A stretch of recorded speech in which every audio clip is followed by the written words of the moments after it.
Good evening, ladies and gentlemen, and welcome to Lake TV's coverage of live high school football. We're here tonight at School of the Osage for week number 9 as we round out the regular season. I'm William Holtz, joined by the Hall of Famer Mike Bissell. And Mike, tonight two teams that are very good and big aspirations in front of both of them.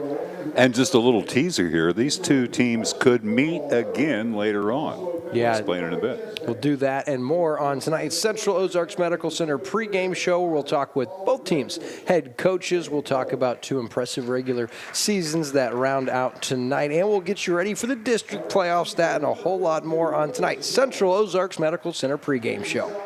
At COMC, your health is our mission. Central Ozarks Medical Center offers 3 OBGYNs at the Osage Beach Clinic and 2 pediatricians with same-day appointments available. At COMC, our doors are open to everyone with 5 primary care locations conveniently located across the Ozarks. COMC for the best medical, dental, and behavioral health care. Get more info on how COMC can help you at centralozarks.org. COMC, where your health is our mission. The Suba Boo event is going on now at Van Subaru of Kansas City this October. Save more with every mile at Kansas City's Subaru destination. Drive home any of our new 2025 Subaru models like the Forester, Crosstrek, and Outback and get 0% APR. Don't miss your chance to save with 0% APR during the Suba Boo event. Shop now at vansubaru.com, where you save more with every mile. Competing on the field requires hard work. It also requires effort and making good choices, which carries over off the field. Like good choices behind the wheel of your car. Did you know that a driver is 20 times more likely to be in a serious accident if texting and driving?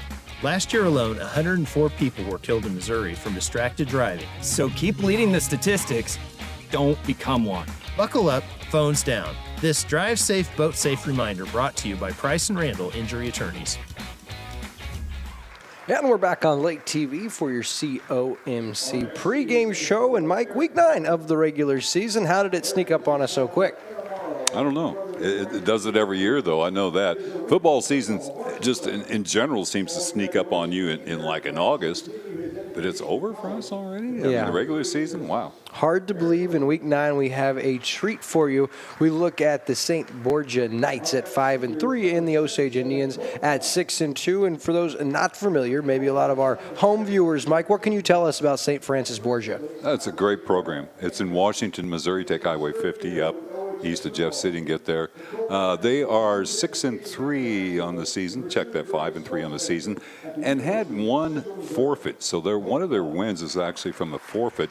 And I wish I'd had a chance to ask the coach how they got Holden on their schedule. What a bus ride that would be, going to Holden. I mean, that's a bus ride from here. I worked a game there a couple of years ago. They scored 221 points this year, have given up 187. They're number 1 in their district with 42.59 points, but the 5th place team has 39.20. That's a 3.39 point differential. That's not a lot. No. So you could, I don't know how the point system works. I didn't try to do the math, but they could fall from 1 to 5 very easily. They've only had one state championship in their history. That was over the Chillicothe Hornets, and in that game they set a state record.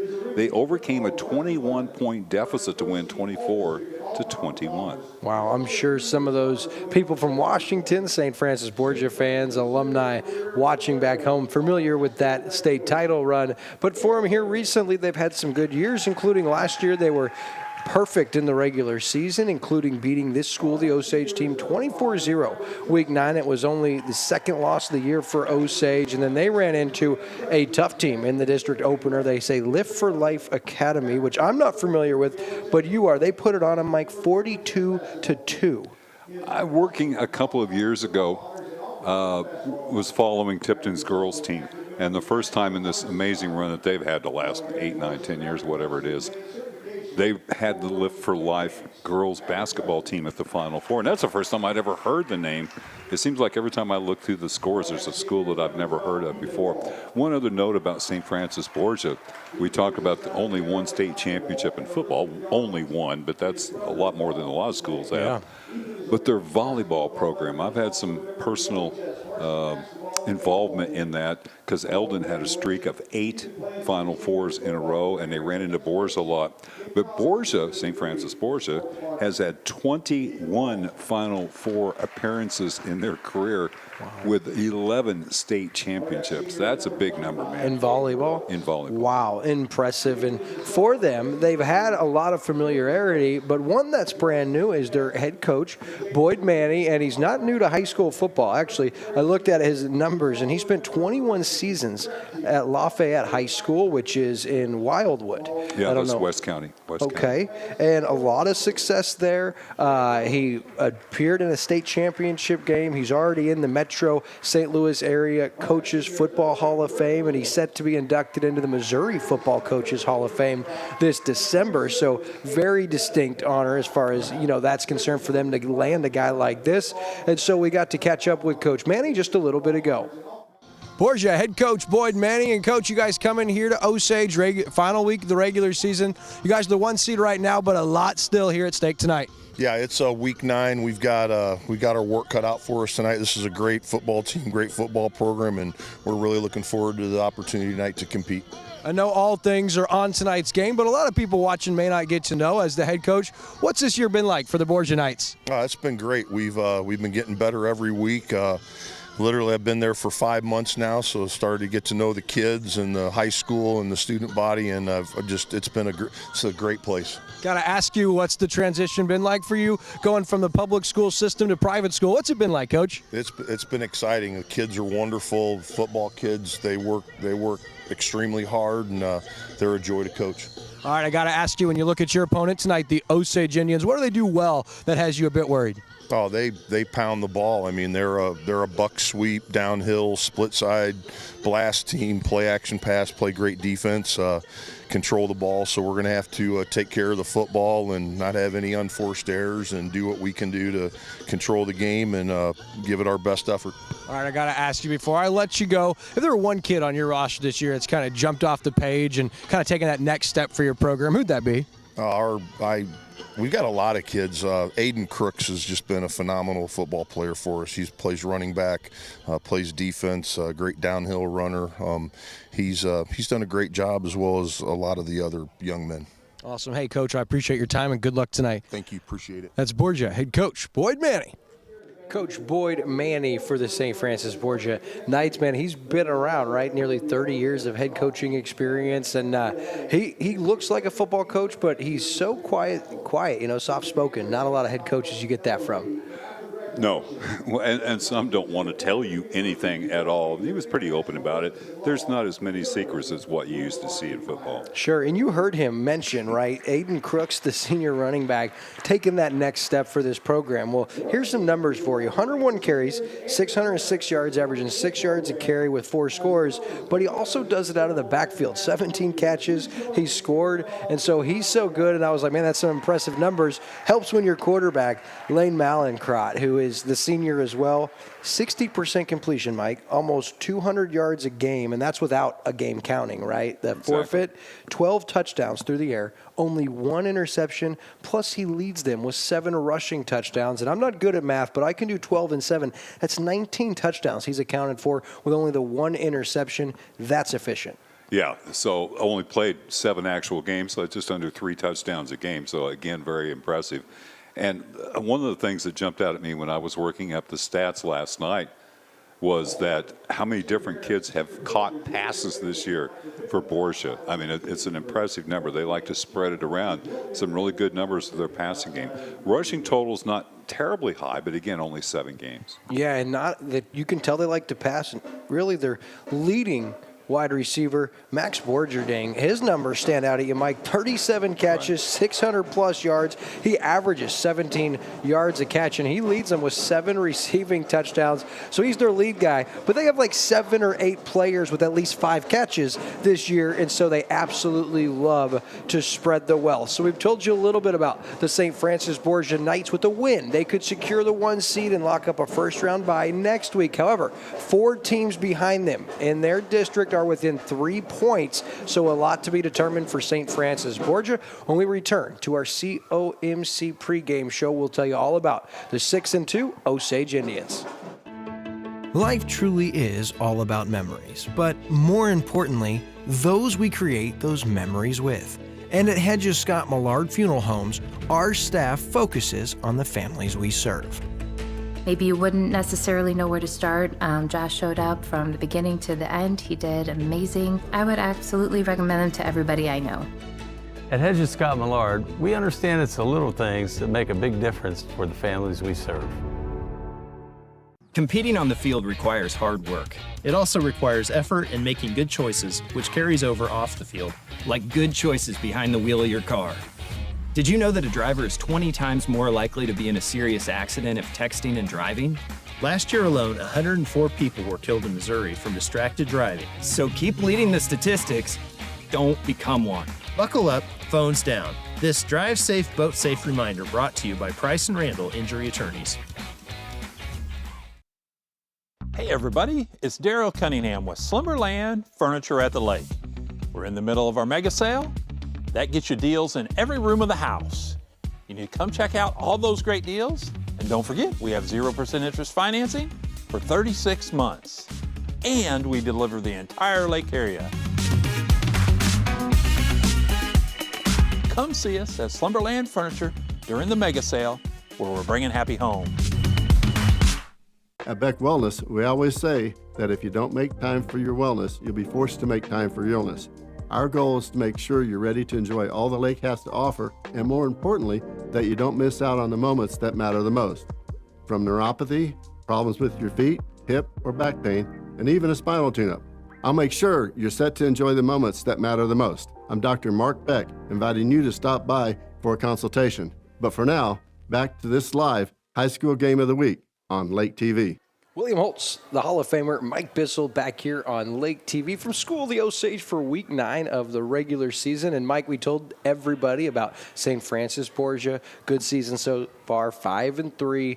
Right now, first in their district. So a lot to be said for them as they want to hold on to that 1 seed. Now we got to talk about the home team, the School of the Osage Indians at 6-2. And it's senior night. They got 17 seniors this year. It's a very special class under the leadership of head coach Shannon Jolly, and at 6-2, they've got the 1 seed locked up, but they're not resting their starters. They're treating this like it is a must-win, Mike.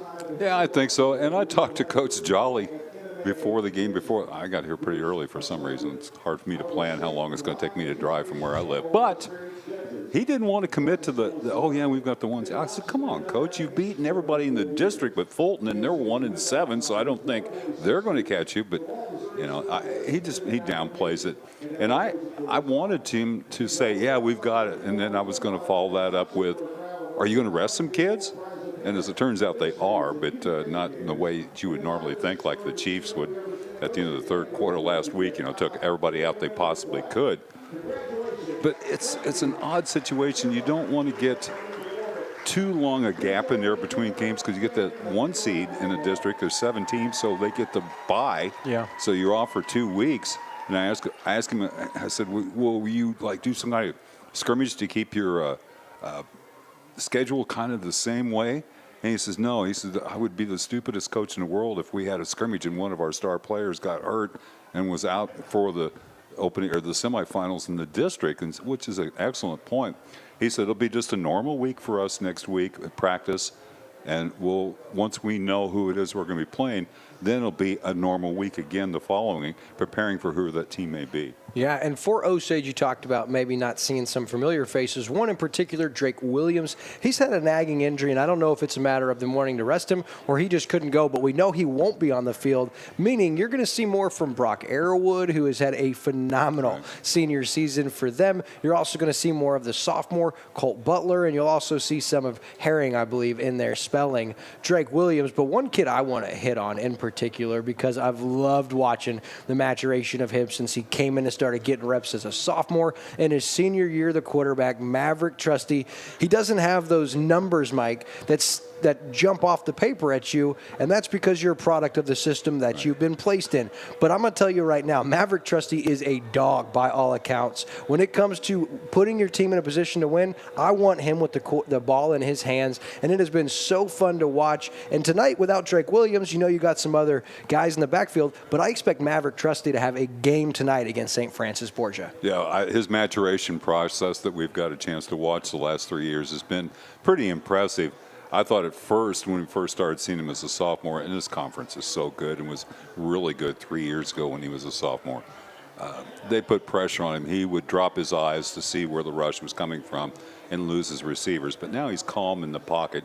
The interception total's a little high, but again, it's just so much more fun to watch him play the way he's so calm in the pocket now and gets his reads and can go through a progression and be very successful at it. But they just don't throw the ball that much. Right, and a couple of those late in the Blair Oaks game, trying to claw your way back into a really tough situation. But for him, his favorite target this year has been the senior Hunter Schreiman, who started the year on fire. 5 touchdowns for the first 4 weeks, Mike. He had 3 in that Week 4 game at Eldon. He has yet to find the end zone since that. On the offensive side, he did have a pick 6 later in the season, but he has yet to catch a touchdown. And so knowing you don't have Drake Williams, going to put some extra pressure on your line, on your tailbacks. I wouldn't be surprised to see Hunter Schreiman and Maverick Trusty trying to connect early and often tonight for the Indians. I agree totally, and that surprised me when I saw how few catches he had, because we saw them a lot early in the season, and he was lighting it up.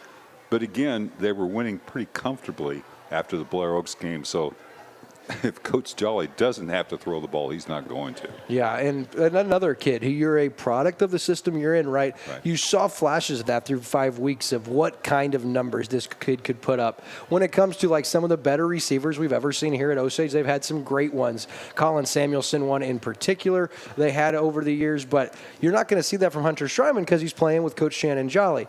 It's no disrespect because they win a lot of games, but this kid, Hunter Schreiman has one of the best sets of hands I've seen from a high school wide receiver. We've loved watching him, and it's hard to believe it's senior night. And a lot of these seniors that we've come accustomed to watching year after year playing in this program, this is their last regular season game, and hopefully they'll have a run ahead of them with districts right around the corner. Schreiman's one of these kids that if you ever watch a really good center fielder in baseball, they'll be sprinting for a ball in the gap, and then they'll smooth their steps out as they close in on the ball.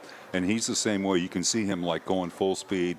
He'll give his move, but then as he gets to the ball, he'll start cruising, start gliding, because you don't want your head bouncing up and down when you're trying to track a ball. Great hands. He's a fun kid to watch. He is indeed. And before we head to break real quick, and then we should have our national anthem in just a couple of minutes. Defensively, Osage, a lot of takeaways this year. They have almost 3 takeaways per game, about 2.5. And you talk about their defense, Jaden Wilkes really is the heart and soul. He leads them in tackles. He's had 4 sacks. And then Nicholas Joyner, he has had a phenomenal season for this Indians team. Both of those guys, quick laterally, and you'll see them in the backfield a lot tonight when it comes to applying pressure on the quarterback as well as trying to blow up those runs. So as we look, I believe we'll stay right here with you. We're about to direct our attention down to midfield. We're just moments away from tonight's national anthem, so we'll head that way now.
So what are you in for? I had a few beers and I decided to drive. You? I stopped at a green light. I was high. Dude, you can't be drunk or high while driving. Yeah, That's illegal. Even just slightly buzzer high decreases your reaction time by at least 50%. What? It does. Well, what did you guys do? Us, we robbed the house.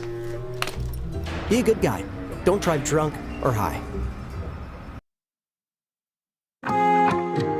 Lake life starts here. At Lake Expo Real Estate, we know that buying or selling a lakefront property is more than just a transaction. It's the beginning of a new chapter. A chapter that we strive to make easy, from listing to closing.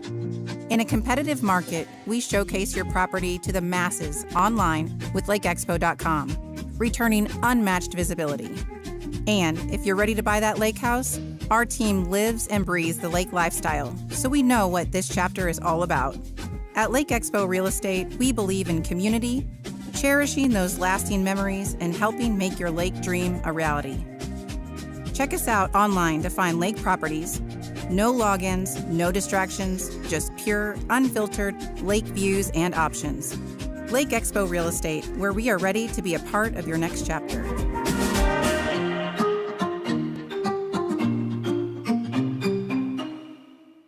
Back here on Lake TV for our Central Ozarks Medical Center pregame show, just about 8 minutes away from kickoff between St. Francis Borgia and your Osage Indians. And we've told you all about St. Francis Borgia. We've talked about Osage, and they're under the direction of Shannon Jolly, and it's his 5th season, but his 2nd stint here at Osage. For those not familiar, and the first couple of years back, about 500, but these last 2+ seasons, they've won a lot of games, Mike. And this year at 6-2, they got pretty big aspirations when it comes to they're the 1 seed. You look at the district, and so he's got his team focused and ready, and I could tell that he was not taking tonight lightly when I talked to them just a little bit ago. Here with Osage head coach Shannon Jolly, final week of the regular season. You get to be here at home for a fall, cool, beautiful Friday night, Coach. Now we're excited. We got a great opponent in Borgia coming in this week and just kind of get us ready for district play. So what a cool opportunity. All right, I know a lot of people here in our community have got to see the success on the outside, but all your focus is on tonight. But for those people watching, what's it been like so far this year, Coach? Oh, it's been awesome. We've got a great 17 seniors, finishing the regular season this year. And if you go back, and I took a little time this week to look back at those guys, and they've been here when I transitioned here, and they've just been what a great group to come in and rebuild with, if you want to say that, and just high character guys, tremendous family support. It's just been awesome, man. It's probably better than I expected. Awesome stuff, Coach. And those 17 seniors, big night for them and big night for you guys. Obviously the 1 seed locked, but you're still looking at tonight as a must-win for your team. Now, this is when you play a team like Borgia, you're talking about a state-level contender each year. So we wanted to make sure we put people in our schedule that were going to make us better, and this team is exactly that. It's a great football team, and we're going to have our hands full tonight. All right, when we look at health, you guys are without one of your leading rushers. Drake Williams won't go tonight. What does that mean for other guys on the lineup? It means if we're doing things the way we're supposed to, we'll have guys step in and not have that much of a drop-off. Drake's a great player, but we build our program, from the bottom up, and we just make sure guys are ready to go. Christian Herring will step in tonight for him, offensively and defensively, and we're pretty confident that he's going to play well. Good thing Schreiman has those crazy hands. We about took one right there. All right, Coach, so when you look at this team, you talk about how good they are. What do they do so well that has you guys having to be so prepared for them? I think they're fundamentally sound. They do good things. They're in the right places. They don't make a lot of mistakes. So we're going to have to execute and play a really good game. And not only that, they're super physical. And, like I said, it's just a well-coached, well-organized football team. Coach, I'll end with this. Where would you rather be than right here, right now? This is it, baby. Good luck tonight, brother. See you later. Yeah. Another shout out to Hunter Schreiman. Trusty got a hold of a punt down there, and it was headed right for us. He jumped up and made the snag, saved us both, so no harm, no foul. But you could tell Coach Jolly, he wasn't scared, was he? No, he's probably used to that sort of thing a lot more than I would be, that's for sure. Yeah, he is tough as nails. So we have set the stage for tonight's big Week 9 matchup. Now we will direct our attention down to midfield where the captains are getting things ready.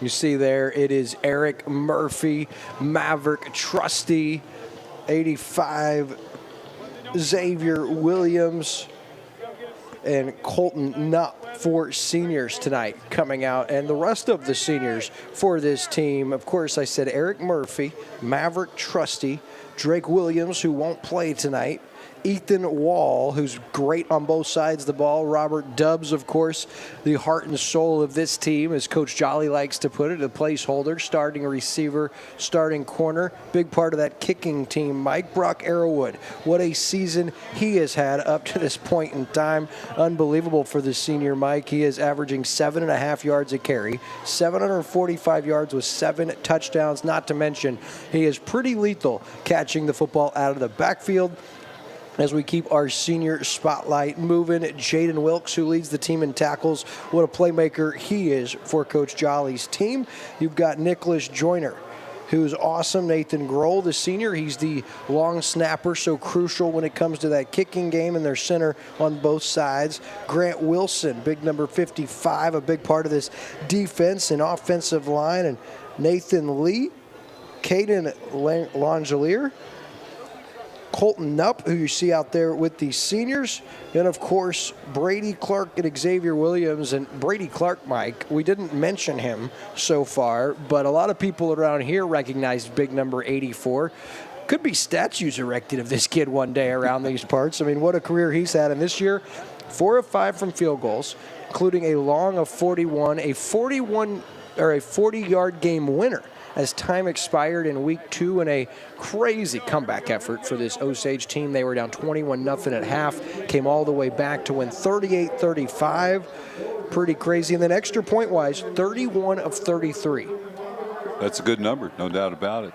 We're going to get the coin toss here as the captains are introduced. And I did kind of tease it in the opening a little bit, William, but there's a chance these two teams could meet again in the quarterfinals. They're representing districts 3 and 4. I don't know where they would be at in the bracket, but you would think there'd be a chance that they could meet in the quarterfinals if they both were to win their district. Yeah, and both teams have a great shot at, even if not one seed in their district, like winning their district tournament, which would put them in the quarterfinals. And my math, your math, I mean, 3 and 4 should play, so that would be crazy. But first, unfinished business from School of the Osage. Talk you out of a penalty. So if we're saying like hands are out, don't hit the player downfield, all that stuff you've heard all year. Okay, so we really try not to call penalties. So if you guys play fair, we may not have a flag tonight. So probably won't happen. All right, we good? Yes, sir. Play fair, play hard, have fun. Head, tail, head. Tail. I'll flip it, it'll touch the ground. Your call? Tails. Tails? He calls tails. Looks like a tail to me. Said you want to defer? I want to defer. Borgia's one call. They have deferred. You want to receive? Yes, sir. Okay, record yelling. Yeah, no scoreboard. Yeah, I guess we'll just kick from this way. Kick this way, going this way? Yep. Yeah, you guys come here. Scoreboard's funky.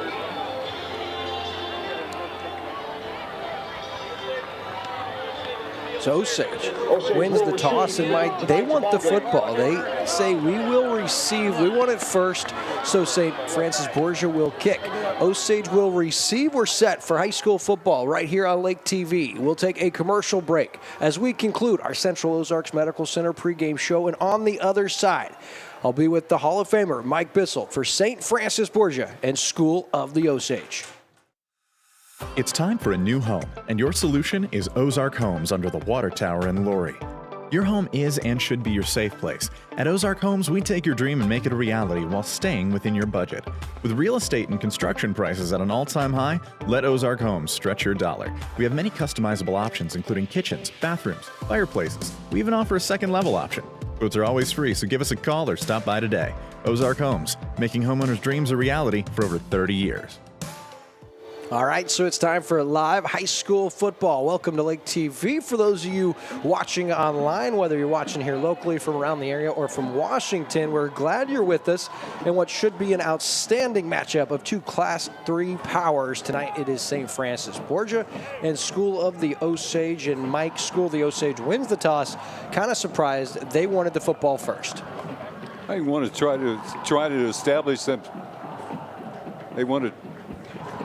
You want to try to establish something offensively as quick as you can, and that's probably why they took that choice. And they do need to back up a little bit here for this kicker. All right, so we are set. High end over end kick fielded by Dubs. He does get his knee back up. And then a nice play on coverage by St. Francis Borgia. That's number 26, Tyler Woodall, the junior, in on the stop. And Osage has it 1st and 10 at their own 23. Yeah, Dubs did the right thing there. It would be really tempting, especially back when you're on old grass fields that had the crown where everything went to the sideline. But he did the right thing there. That ball could have bounced anywhere. It could have bounced out of bounds, but you don't know that. So he fielded it and did the best he could with it. Especially what Osage has seen other teams be the they happened on their special teams. They've recovered a couple of those. So first play from scrimmage, Arrowwood gets the carry. Nice cut back, Brock Arrowwood. First down run, about 8 yards, and we'll give him 9 officially up to the 32, but it was a nice hole initially, and then just a great cutback from Brock Arrowwood to elude the defense and get 9 yards. Yeah, very patient run going off right tackle and following his back into that hole, but very patient, waited for the gap. Second down, they keep it on the ground. Arrowwood, I don't know if he's got it. They're marking him close to first down yardage. And a little surge there at the end, I think. Now the linesman on the far side looked, well, he moved back a little bit. Initially, he had that marked as the first down, but they did push it back. Good stand there by number 65, Joe Burig, on the defensive line for Borgia. Even more reason on second and short to take a shot. Yeah. You know, I say it every time. The reason they don't pay attention to me, though, I'm sure. They can't hear you. You just got to talk louder. You do have single coverage on the outside here. With Schreiman, 3rd and 1. It's Arrowwood, has first down yardage across the 35 to the 37. A nice gain of 5. That's a Beck Wellness Center first down, and Osage moves the sticks. Yeah, just a great surge by the interior of the School of the Osage line. Cut block on one side and a good drive there by number 69, I believe it was, Charlie Crock. So 3 plays from scrimmage, 3 running plays. Now you see Trusty out of the shotgun. Looking to his left side, has Ethan Wall, his tight end, who hauls it in, has first down yardage up to the 50. We'll give him 13 yards on the Beck Wellness Center completion, and that is senior to senior up to midfield. And Ethan Wall, that big frame, you'll get another look at it here. He stands 6'4", 185. That ball was tipped, too, and a little end over end. Wall, great concentration to stay on the ball. Yeah, great point. Now here's Herring. His first carry, nice cut back to the 45 before he's taken down there. We'll mark him at about the 46-yard line inside night territory, so it'll be 2nd down and 6. Nice play for Osage. 4 runs, 1 pass, and the 1 pass play was a really nice connection. And even though you said that tip ball, great concentration. And now it's going to be 2nd down and 6 for Osage. 5 plays here, about 2.5 minutes off the clock, and a good first possession for the Indians. Rolling to his right, Trusty into the flat, has Schreiman, who hauls it in, has 5, 1 yard shy of first down yardage, but that'll bring up a 3rd and manageable 1 as Trusty on the money there to Schreiman, who they just gave him that 5-yard out. Yeah, they're playing press coverage on the outside, but then the corner really backed up quickly on that play. And I think this is 2 cracks to get the first down, but they're going to say that Osage wasn't set there, I believe, unless there was a timeout call. That's a costly penalty, too. I saw the flag fly from 3rd and 1 to 3rd and 6. So a ideal opening series here for the Indians minus that, but still 3rd down and 6, very manageable with it sitting at the 46 of St. Francis Borgia. And they were just, I mean, they go first count anyway, but that was even quicker than they normally do it. I'm pretty sure this is 4-down territory, this situation. Again, you got single coverage to the outside. Trusty gives it to Brock Arrowwood, who is in trouble. There's a penalty flag, and I wonder if that's not face mask. Too, because there really wasn't anybody out there blocking with the official could have seen through the scrum. I don't know, we'll wait for the call. The officials in a huddle. It's a hold defensively for St. Francis Borgia.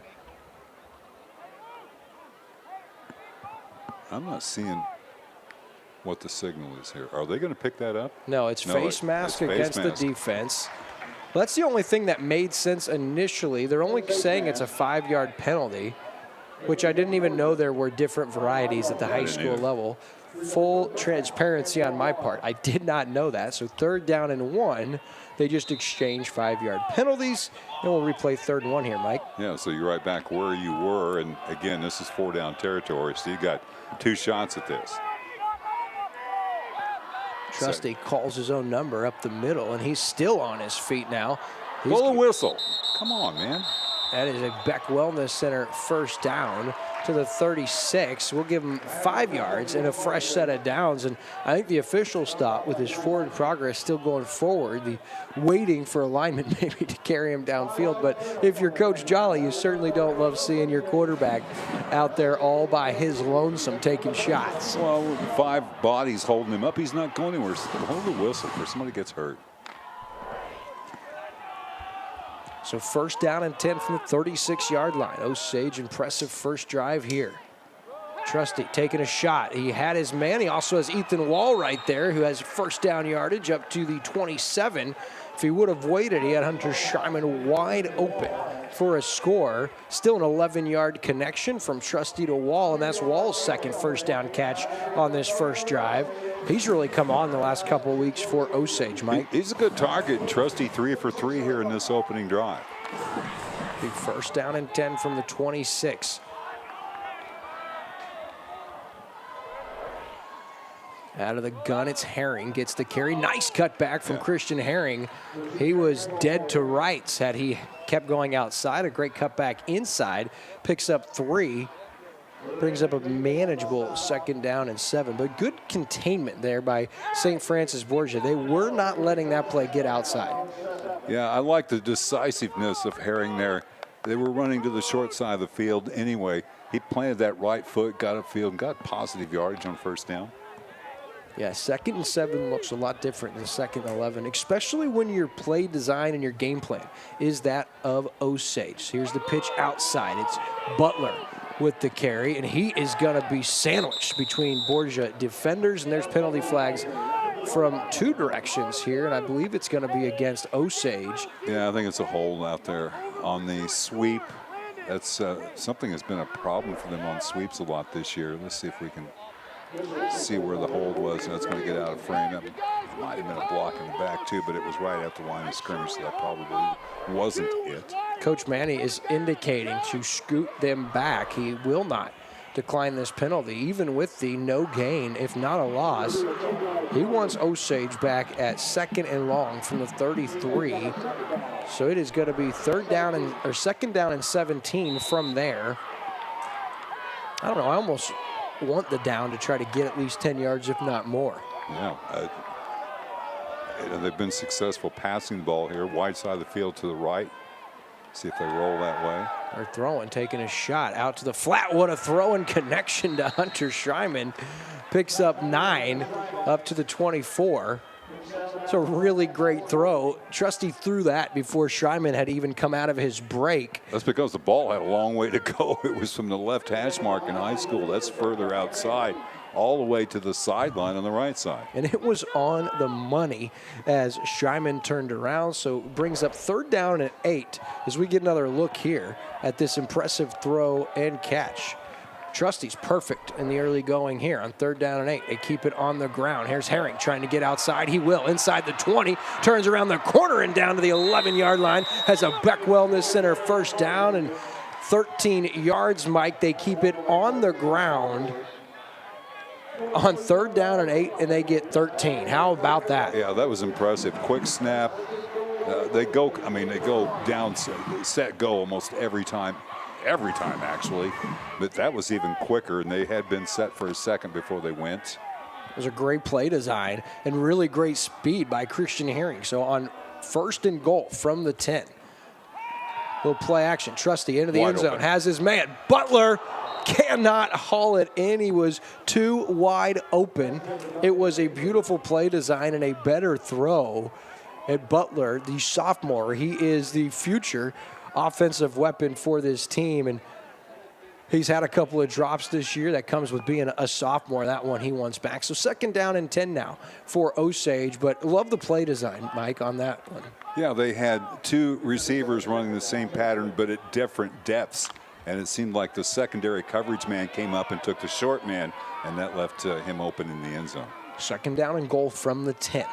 Trusty rolling to his right, looking for Herring, and he can't haul it in. So another Indian drop. 2 pass plays end up being the first 2 incompletions of the night for Maverick Trusty, neither of which his fault. Yeah, I wonder if you couldn't bootleg something now and maybe get somebody who wasn't running in traffic a little bit as much and throwing to the weak side. You know, that's been 2 well-designed plays, just couldn't make the catch. So 3rd down and goal from the 10. Been an impressive opening drive here for Osage. Eating off 5 minutes and 16 seconds of the clock already. So 3rd goal from the 10. Trusty takes the snap, looking into the flat, looking for his receiver. Schreiman and overshoots him. A rare fade route on the play call for Osage. You never see that, and a little errant on the throw for Trusty. Going to bring up 4th down and 10 from the 10. So it's going to be a field goal situation. Yeah, the margin for error on that fade when you've got inside press coverage like that is so small. And Max Borgia is not a slouch out there defensively. He leads Borgia with 3 interceptions. He's 4th on the team in tackles, and he is got a nose for the football. Good coverage on that play by Max Borgia. So here is officially a 27-yard attempt. Nathan Grohl will hold, or will snap. Robert Dubs will hold. The snap, the hold, the kick is this up. Is before the kick. I'm not sure what this is. Could be a delay of game. Yeah, that is the call. So they'll back him up 5, and if you saw the result of the kick that didn't count, it would have been good from 70. So no harm, no foul here for Brady Clark. Yeah, it's a thing to watch. I mean, you don't see this at the high school level, though. And I know I was watching, we both were, St. Francis Borgia's kicker as well, Johnny Williams, and man, he's got a boot as well. Yeah, he's got some competition here tonight, Clark and Williams.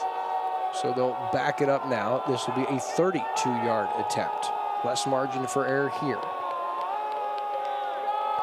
The snap is good. The hold is good. The kick is up, and it is good. So Brady Clark from 32 yards out puts the Osage Indians on the board first. They lead by a score of 3-0. It all started in Missouri. These hills have heard our language. This identity is more than just a history lesson. We are a nation that stands very strong because of the people that came before us. We're Wajaji, and the Wajajis come from Missouri.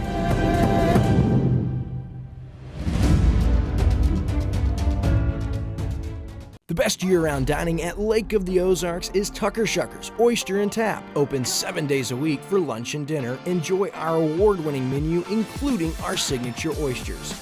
And we serve food until 11, so stop by tonight after the Indians game. Tucker Shuckers on the historic Bagnell Dam Strip.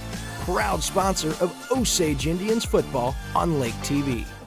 And we're back here at School of the Osage, live on Lake TV for week 9 of the high school football season. And Osage eats 5 minutes, 25 seconds off the clock, drives nearly the length of the field, and then gets stopped on 1st and goal from the 10. And it's a 32-yard field goal from Brady Clark, and Osage leads 3-0. Now we'll get our first look at St. Francis Borgia on offense as Clark's ensuing kickoff is up and fielded inside the 5. On kick return, that's Leisman trying to get outside, and he does cross the 20 and then sandwiched by Osage defenders at about the 26-yard line. A little scary looking there for a second. He had quite a lane there open up to the outside to his right.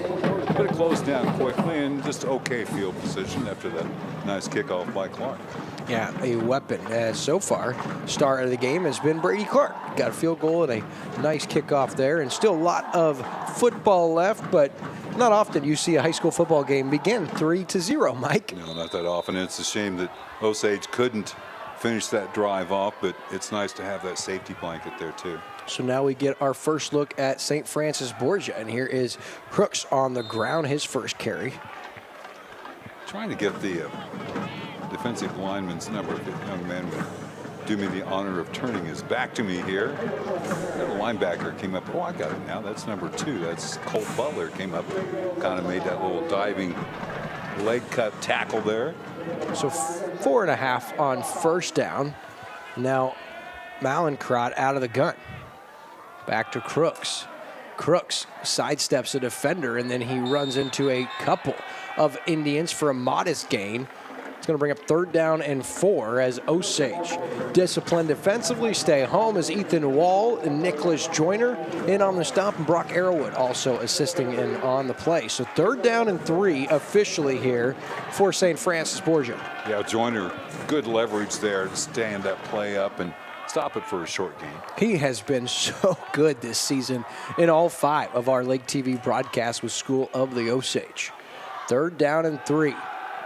That's got to be holding. A lot of time back there. Shot over the middle. Intercepted! Hunter Schreiman with the pick, and our first takeaway of the game belongs to the Osage Indians. That's the 3rd interception of the year for Hunter Schreiman, and what a clean pocket Mallinckrodt had all day back there, Mike. You said there's got to be a hold. Well, I'm glad that he ended up getting rid of it. It was a pick at the 41-yard line, and that's where Osage takes it back. A great job by Schreiman to realize where his help is at, which is behind him, so he could get underneath and make this catch in the interception. He knew he had help over the top. And here's Arrowwood now. On the next play, good run as he's up to about the 49-yard line. We'll give him 8. That'll be 2nd down and 2, and Osage gets the takeaway and leading 3-0. They want to find the end zone here after being held out on that opening series. That's only the 2nd interception of the season for Lane Mallinckrodt. He has accounted for 19 total touchdowns and only his 2nd pick. Here's the handoff to Herring on 2nd and short. And he is going to be stuffed at the line of scrimmage. Good play defensively. Henry Zeitzman with the stop, the senior linebacker. That's going to bring up 3rd down and 2. Herring's got a little bit of a bad habit that I think he's going to get taken away from him. He has a tendency, once he gets to contact, to run upright. And that's something that will normally get knocked out of you pretty quickly. Right, instead of staying low and keeping those. Getting some leverage, especially short yardage like that. Sure. All right, so 3rd down and 2. Arrowwood gets the carry, has a Beck Wellness Center 1st down, and mark him at the 47-yard line. So it is a Beck Wellness Center 1st down and a fresh set of downs. And another thing worth noting for Herring is he's seen the field so little. When you're playing behind the likes of Drake Williams and Colt Butler and Brock Arrowwood, you don't get a lot of time. Yeah, a great job by the interior line. And to show the difference in the running styles, Arrowwood there at the end, when he saw the contact, he got down and got leverage and drove those legs to get the 1st down. Little play action shot. In trouble. Trusty now into the flat. Good play defensively by Borgia. He was looking for Hunter Schreiman, but that was his last resort as he wanted Ethan Wall, who ran into a defender about 10 yards down the field, and that took him off his route. And that's where Trusty wanted to go, but instead he looked down to his check down. Well, good pickup block by Arrowwood there to keep it alive long enough for Maverick to just to try to get out there in the flat, maybe get something positive. But he threw it in a place where only his receiver could get to it, so wasn't much of a danger of an interception. 2nd down and 10, out of the gun they stay. Arrowwood gets the carry. Good gainer here on 1st down, and he's going to be pushed out about 8 yards on the gain. Going to bring up 3rd down and 2, and he was close to the sideline. He took a big hit there. Going to bring up 3rd down and 2 for Osage, and they have had little issues on 3rd down here early, Mike. They are 4 for 5 in the early going on 3rd down. Yeah, 6 carries already here in the 1st quarter for Arrowwood, and only one of us, well, he had 1 for 0 yardage. So again, you're 3rd and short here, and plus territory, you can do anything. Trusty hands it off to Brock Arrowwood, and his 2nd effort, he gets close, but I don't think he has it. Initially, he was stopped about a yard shy of the line of scrimmage and then lunged forward, and he's about a half yard shy of first down yardage. Going to be 4th down and short, and Osage will go. And there's some big kids up in the middle of that defensive line for St. Francis Borgia. Out of Washington, Missouri, up on the Missouri River. Yeah, it's a big team in general. Like, they are long, they are lengthy, they're athletic, and they're deep. You look at how big that roster is down there. 4th down and short. Trusty going to call his own number. Oh, boy. And he runs into a wall, and he will be stuffed. St. Francis Borgia's defense gets a stop. It'll be a turnover on downs at the 39-yard line, and that's where the offense takes back over for St. Francis Borgia. Yeah, it's a shame. I like the play concept once it started out. Kind of a zone read there, fake the handoff to Arrowwood, but then great help to the outside.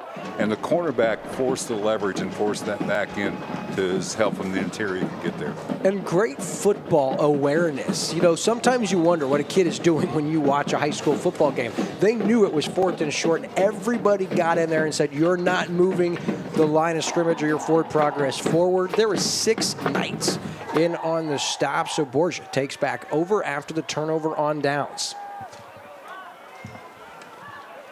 First down, it's Crooks. Good yardage, and he is swung down, but not until an impressive gain as he's taken down on the play. We've been impressed with him. That's Landon Robbins after a gain of 8. Yeah, great block out there. Left tackle, George Volmert, who's a big kid, 6'5", 240, a senior. Does a turnover on downs count as a turnover? No. So 2nd down and 1. Back to Crooks. He's got a back wellness center first down up to midfield on 2nd effort. Be 1st down right there for St. Francis Borgia. Yeah, the initial contact was a bit of a head snapper there, but he was able to keep the legs moving and get it up in there for the first down. Well, a good block by the center pulling out, it looked like, 51. And that's Eddie Weber, who's a freshman. Wow. Yeah, he threw that defensive lineman. 14-year-old kid, are you kidding? Into next week. Keep it on the ground with Crooks. First guy can't get him, and then he'll be taken down there after a gain of 3 as Colt Butler makes the stop. And you got to be careful here because Max Borgerding, who is their leading wide receiver, has single coverage out here. You cannot get caught napping if you're in the secondary here for Osage. Yeah, I think when he's to the wide side of the field as he is now, that you've got to play inside leverage, and that's what they're doing. Make them beat you to that. That's got to be motion. He was set. There's Crooks with the carry. He's still on his feet all the way inside the 30. Carries defenders down to the 28-yard line. It's an 18-yard. Beck Wellness Center first down. And they move it again, and you thought someone moved early, Mike. Well, the wide receiver to the outside was set. Then he looked and saw that he didn't have the tackle covered and then moved forward. Now, it was before the snap, but moving toward the line of scrimmage. First down and 10. They go back to him. And it has become a force to take down. That is Crooks, the ball carrier, once again. And Aiden Crooks, the senior, is about as tough to tackle as Osage has seen. 6'2", 178. And that's 6 carries in a row in this drive. So no secret what they're trying to do. They're trying just running people over. Nicholas Joyner ends up making the stop, and not until Aiden Crooks has 5. So first quarter winds down inside, 20 seconds to play. About a 5-second difference on the play clock. Oh, that's an early start. It's going to be an illegal motion here. Throw into the flat, looking for his receiver. Has him. This is all for none as he's taken down at about the 16-yard line. Yeah, it's going to be a legal procedure on the offense, so it'll bring up 2nd down and 10 with 2.1 seconds remaining. And good job defensively for Osage. Max Borgerding ended up making the play, but he was well covered with a couple of defenders over the top. And I think they'll roll the clock here once they get the ball set, mark off the penalty. Tight game here. It's a very impressive drive by Borgia as they've stayed mostly on the ground. And if they wind the clock, that's the quarter. Maybe after he picks up his flag, and they're going to try to get a playoff, it looks like, regardless. And that will conclude our first quarter as St. Francis. Borgia lets the clock, and now they're going to discuss it on a penalty. No, that's how our first quarter ends. Your score, School of the Osage 3, St. Francis Borgia 0. But it's the Knights knocking on the door. They have it 2nd down and 10 from the Osage 28 when we start our second quarter.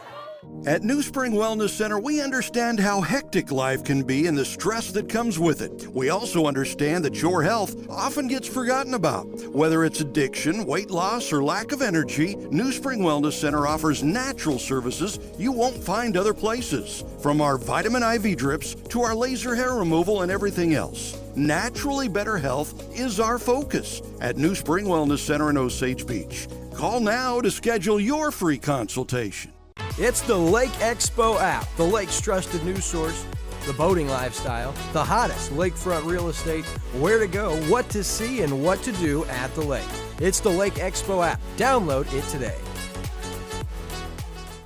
Back here on Lake TV after our first quarter concludes. Hard to believe that first quarter already over, flew by, and it's St. Francis Borgia with it 2nd down and 10 at the Osage 28-yard line. Well, the offense in the first quarter for Borgia pretty much crooks. 7 carries for 42 yards. The one other play that didn't involve Crooks on running the ball was an interception thrown by Malencrot. Only his 2nd of the season. So on 2nd down, they'll pass again. Quick hitter here. Borgerding on the quick hitter, and he's trying to get outside, and he will. Inside the 10, finally forced out at the 5. That is a big gain of 23 yards. The connection to Max Borgerding, the senior, their leading wide receiver at Beck Wellness Center. And St. Francis Borgia inside the Price and Randall Injury Attorneys red zone. They'll have it 1st down and goal from the 5, and you see why his senior campaign has been so impressive, Mike. He's lined up in the slot. Single coverage, 1st down carry. They're going to give it to Crooks. Up the middle into the end zone for the score. And it's Aiden Crooks for the 5th time this year. And that one puts St. Francis Borgia out in front by a score of 6-3.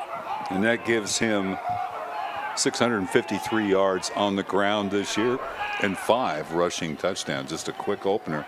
Good blocking as they were able to get to the 2nd level and block the linebackers. And in to attempt the extra point will be Johnny Williams, the senior. And his younger brother Joey is a kicker as well. Into hold, Lane Malencrot will do the holding as well. Low snap, and that is a free football picked up. And now reversing fields looking the other way.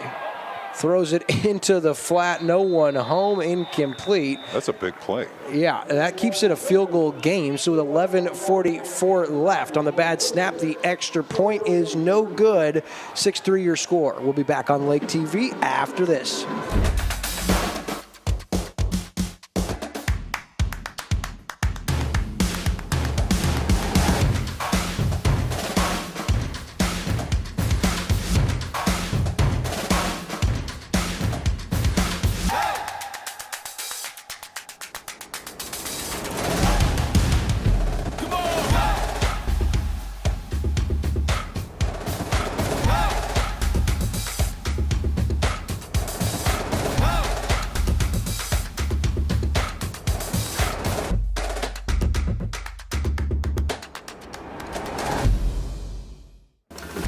Back here on Lake TV for your game of the week. It's week 9 of the high school football season, and it's St. Francis Borgia out in front now by a score of 6-3. And Mike, you alluded to that missed extra point as big, could loom large down the stretch here. Yeah, it negates the fact that Osage had to settle for that field goal, because now a field goal can tie, and it puts you in an odd situation where the only way you can regain the lead, if they make the extra point, is to score a touchdown. So.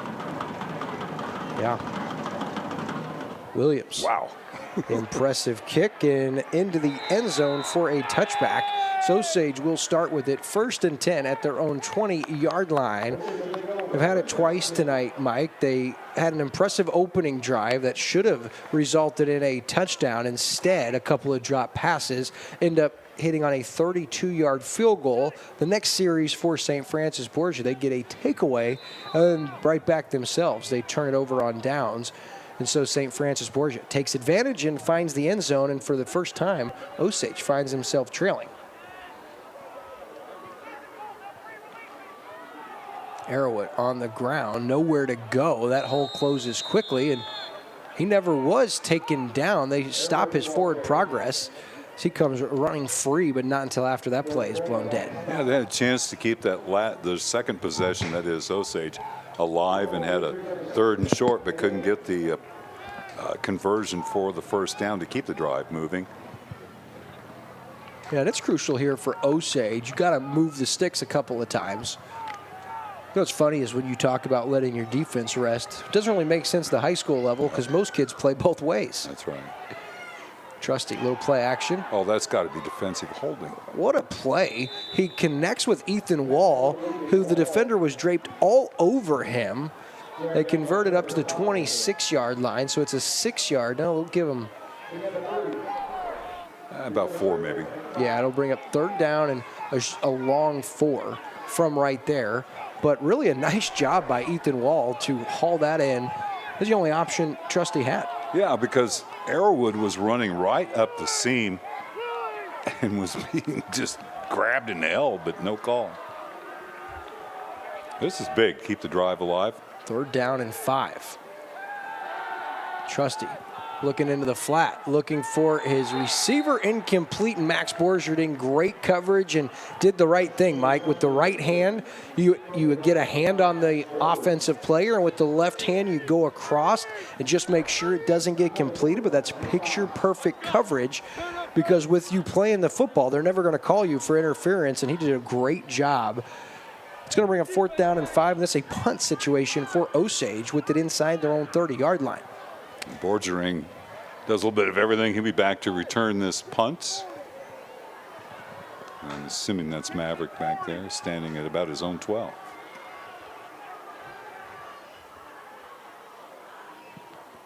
He gets one going pretty good.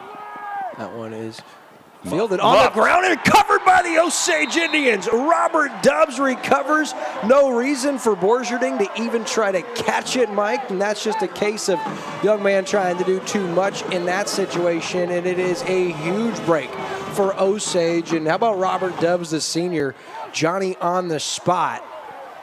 He was right there and recovers. Great job. And it was him right in the face of Borgerding that really forced that to be a muff punt return. Yeah, he's just right there on the sideline. Let it go. Let it go. But that's easy to say from up here. Trying to make a decision, trying to keep from getting that in-over-in roll. But Osage has to make it hurt. Here's the 1st down run to Brock Arrowwood. Good burst of speed up to the 45-yard line on a 7-yard run. That's a good drive starter here for Osage. It is, and good awareness by Arrowwood. They've been stuffed trying to go up the middle the last 3 times. He popped it outside, got around the right corner, and was able to get very positive yardage out of that.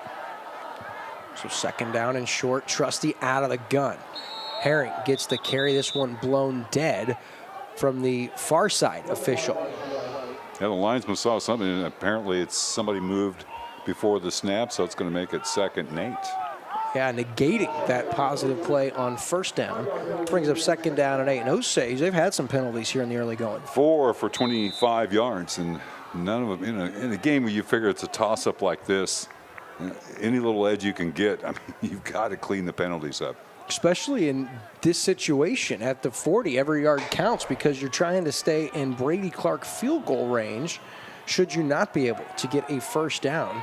Sounds funny with where the football is at. People watching may not know. 2nd down carry outside trying to get Arrowwood. He is in a world of hurt, and look at the Borgia Knights swarm to the football. He's dropped at the 47-yard line. It's a 7-yard loss. It'll bring up 3rd down and 15. Mike, from 2nd down and 3 to 3rd down and 15. Yeah, and great. You can see the safety just flying up to the play. And he came up untouched. Arrowwood had to give up a little bit of ground initially, and There was nowhere for him to go. But George Vollmer, the senior, made that play, pushing the defender out with one arm, forcing no option for Arrowwood. So 3rd down and 14 now.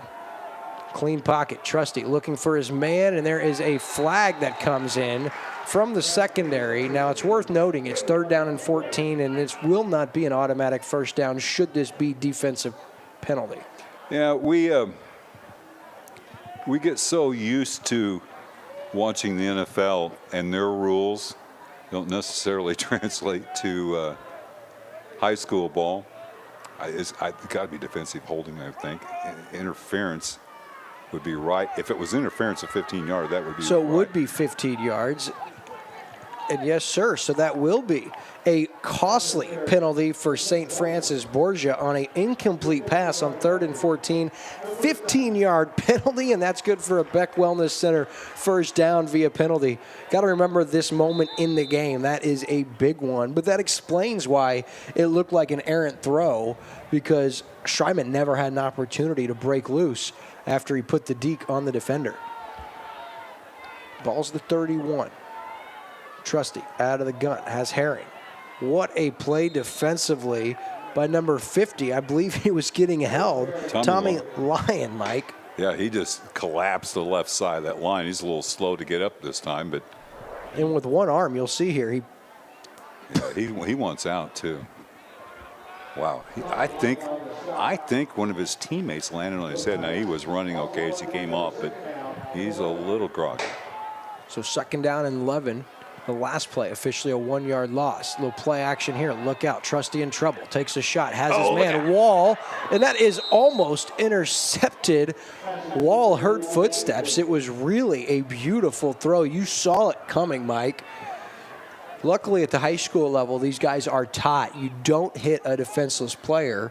Otherwise, that was a disaster in the making. And shakes out to be an incomplete play, but this had big play written all over it, Mike. Well, big time pressure on Trusty. He couldn't wait any longer. Oh, he's a little upset either with himself or his quarterback or something, but that was a play that had been executed if the throw had been just a little lower. 3rd and 11. Big time blitz. And Trusty is sacked at the 44-yard line. That's a 12-yard loss. He didn't have a shot. Just busting out of a cannon, it appeared, was the defender. I didn't get a number on the sack, but that was a huge play. Yeah, that's because it was a blur, and that takes Osage out of field goal position. 26. Number 26, Tyler Woodall, the junior, comes in, and that pushes, as you said, Osage out of Brady Clark field goal range to the 44-yard line. So Trusty into punt, stands at his own 42. Plenty of time, gets away a good one, and that is still bouncing inside the 10. What a dandy from Maverick Trusty. It's out at the 9. That's good for a 35-yard punt, and it flips field for St. Francis Borgia. Wow, what a punt by the senior Maverick Trusty. You don't see the coffin corner that often anymore. No, you don't, and I don't understand why. This is twice now that Osage has had good scoring opportunities. They've let slip away a penalty and a sack there. That kind of killed this drive, and they had a 3rd and short earlier, pretty deep in Borgia's territory, and couldn't get the conversion for the first down. You hate to see those opportunities slip by. We got 2 turnovers, as you said, neither of which has resulted in points. So St. Francis Borgia's defense bails out their offense and special teams.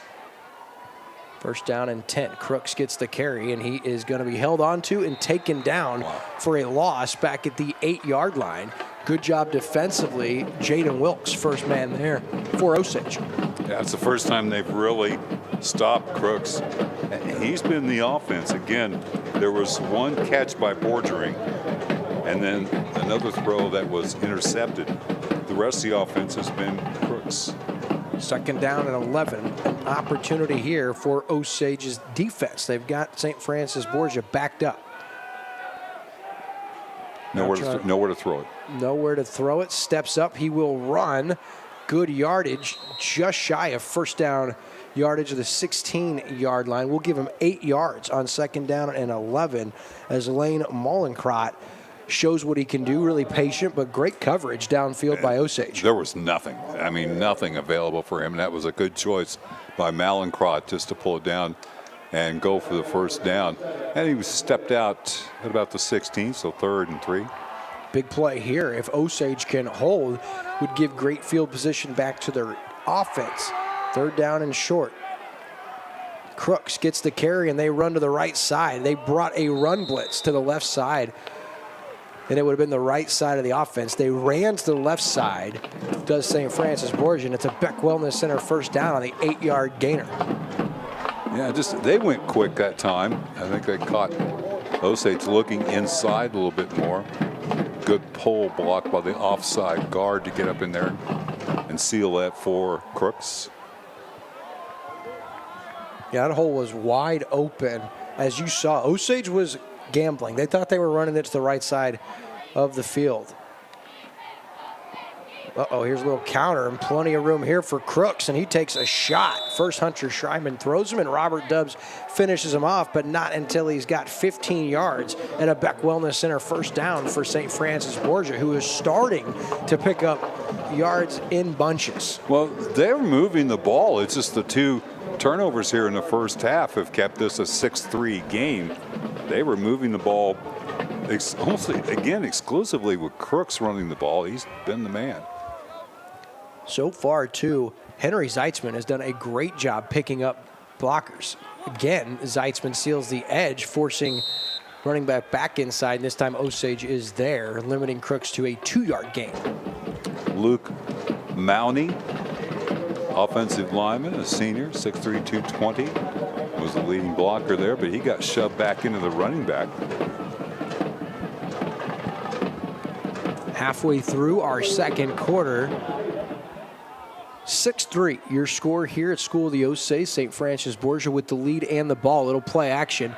Uh-oh, look out. Pressure on the quarterback, and a great throw to Borgerding, who has a Beck Wellness Center first down up to the 49-yard line. 49-yard line. The pressure was applied by Gage Tournier, the junior, but great footwork by the quarterback, who delivers a strike, that being Lane Malincrot. Yeah, got great pressure from the backside here, applied by Tournier. Just couldn't get there. Malincrot showed his speed to get away from Tournier. And Borgerding, just great awareness, too. I mean, he was going out of bounds, caught it, and then sidestep, moving the football across his body to make sure picks up the first down. Osage blitzing. Run out. There's a block in the back. Still doesn't matter. Tournier makes the play, and Nicholas Joyner. And Langelier also in to clean it up, goes for a 2-yard loss, and really looked like Tournier was blocked in the back, Mike. Yeah, right at the line of scrimmage, you can block in the back, but I didn't particularly see that one. Oh yeah, that was away from the line of scrimmage, so that could have been a foul, but not called.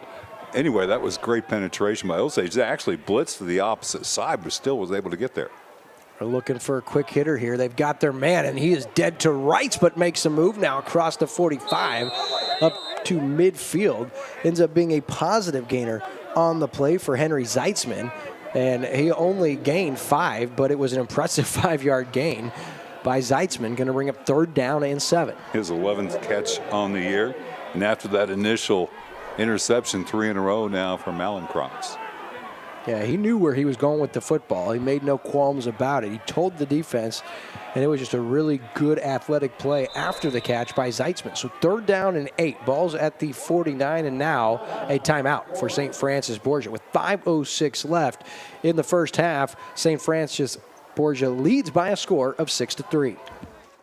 At COMC, your health is our mission. Central Ozarks Medical Center offers 3 OBGYNs at the Osage Beach Clinic and 2 pediatricians with same-day appointments available. At COMC, our doors are open to everyone with 5 primary care locations conveniently located across the Ozarks. COMC for the best medical, dental, and behavioral health care. Get more info on how COMC can help you at centralozarks.org. COMC, where your health is our mission.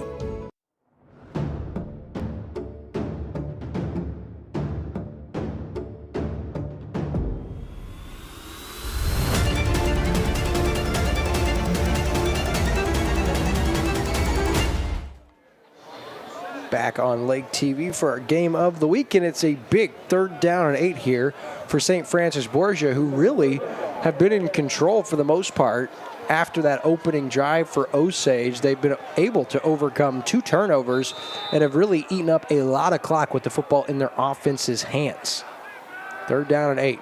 Trying to misdirection play. That one is deflected at the line. That is a big play by Tournier. Wow. And he had a big series there for Osage, and on 2 stops in the deflected pass. So a 4th down and 8 from the 49.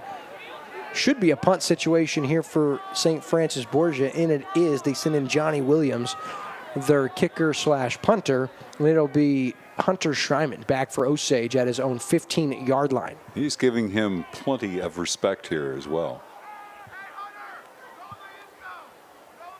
Are they trying to draw Osage off? It's a low snap. Plenty of time, though, with a lot of blockers, and that one is going to take a bounce fielded by Schreiman, and here he goes, full head of steam up to the 30, all the way up to the 33-yard line. It's a good return for Hunter Schreiman, and it sets Osage up 1st and 10 at the 33-yard line. And a good aggressive play by Schreiman, too. He gets this on the one hop. He really challenged that ball and got up and was able to take it on the run. Now, if he lays back and waits to make sure where it's at, he went down awkwardly there, didn't he? You know, it pops up okay. But if he waits to see where that ball is going to hit on the second bounce, there's no return there. Yeah, it goes officially for a 25-yard return for Hunter Schreiman. So here's Osage with it, trailing 6-3, 1st and 10 at their own 33. Colt Butler with the carry. Great pursuit by St. Francis Borgia. Butler cuts back up to the 36. We'll give him 3. But they are so quick defensively to the outside as a Knight is shaken up. That is number 66. To look at him, we'll take a commercial break and be back on Lake TV's Game of the Week. During this chapter of life, we are really taking the time to enjoy the little things. So it was important to have our final wishes pre-planned so our family wouldn't be burdened later on. Hedges Scott Millard made it simple but thorough. They provided us with different options right here in the comfort of our home. We are so glad that we planned ahead. Now a whole lot more of this, a little of this, all with the peace of mind we wanted. At Hedges Scott Millard, we believe that every day is a gift, and so is every life. Take time to enjoy it. The Suba Boo event is going on now at Van Subaru of Kansas City this October. Save more with every mile at Kansas City's Subaru destination. Drive home any of our new 2025 Subaru models like the Forester, Crosstrek, and Outback and get 0% APR. Don't miss your chance to save with 0% APR during the Suba Boo event. Shop now at vansubaru.com where you save more with every mile. Back here on Lake TV, it's 2nd down and 7 as the clock runs for Osage. Out of the gun is Maverick Trusty. Herring gets the carry, trying to get outside, and Christian Herring, a big hole, lowers his head and has 1st down yardage up to midfield of 14-yard. Beck Wellness Center 1st down, and Osage moves the sticks and moves their way closer to enemy territory. It's a great play on 2nd down, and when they've run that play to the outside, they've had some success tonight, Mike. Yeah, the tight end lead out there, and the left tackle was able to get out and get that ceiling block on the corner. And positive situation for Osage again with plenty of time and a half. This time they give it to Arrowwood, who cuts back across and will be stuffed there after a 2-yard gain. Do have a score update. Versailles closing out their regular season. They're at Sherwood. There's a fun bus ride. 14-0 at the end of 1 quarter. Sherwood leading Versailles. And Camdenton was up early 7-0 at Southeast tonight. There's another fun bus ride even further than Sherwood. 2nd down and 8, just 3.5 minutes left here in the first half. Little play action, looking for Arrowwood. What a throw, just a little too far. Looks like it was in and out of the hands. Initially, that looked like a dangerous potential throw, but it was only where Arrowwood would have been able to catch it, but falls incomplete. Great touch on this pass here. Arrowwood being chased by a linebacker there, just wasn't able to keep up. It's a little too much, and I'm not so sure if Arrowwood didn't lose that ball. So 3rd down and 8. The 48-yard line. Both defenses have been good tonight. I'm not sure Osage is aware of the play clock here. Down to 8 seconds now. Set and go usually. No pass. Other way, has a screen perfect. set up for Brock Arrowwood. And great play defensively coming up from his corner position. That's Tyler Woodall for the second time tonight. That had a lot of potential. It is a 5-yard gain, but brings up 4th down and 3 for Osage as Woodall makes a big play. And what's Zeitzman too, he jumps inside of the blocking and then is able to come back and help out on the tackle. But you're right, the guy that really made the play was Woodall. So 4th down and 3. Oh, Osage sends out Maverick Trusty to punt. Now they're going to come up and audible out of the punt formation. And here comes St. Francis Borgia to the line to audible. Oh, he jumped. Oh, come on, really? They say he doesn't cross the line of scrimmage. Play clock's at 0. That's a delay of game. And I think they're going to give a timeout, or are they going to call the delay of game? Well, at least they didn't go all potty mouth like Patrick did last weekend. But I'm surprised. Yeah, they got the timeout before the delay game. Now you still have the option of going for it if you wish. That's the right call. I think so. Because when you call the audible, the goal is either they don't have the right package on the field and you can exploit a mismatchup, or you get them to jump off, which they nearly did. When St. Francis Borgia stayed disciplined and adjusted defensively, I think that was the right call as we stay right here with you on Lake TV's Game of the Week. A reminder, although high school football season on Lake TV concludes with live action after tonight, we do still have our weekly Coaches Show. Catch a new episode every Tuesday where Chris Schneider sits down with Par Pitts and Shannon Jolly, both with Osage and Camdenton. And as long as the Osage Indians or Camdenton Lakers are playing, we'll have a weekly Coaches Show for you the rest of the season. And then, Mike, we got high school basketball coming up. Well, you know you're guaranteed 2 more shows. That's right. Because Osage is going to get that first round bye. Now Osage is going to punt. I'm a little surprised by this. With 2:27 left at 4th down and 3. Trusty, and he will punt. Yeah, very surprising. Gets away a good one. Takes a Osage bounce. What is that guy doing? I don't understand why that Borgia player felt the need to get the football. Get away from it. You got it bouncing the direction you want it to bounce. If it's going to check up, get away from it. That was near disaster for St. Francis Borgia. They do maintain possession, but I think he might have touched it here. Yeah, I think he was afraid he touched it there.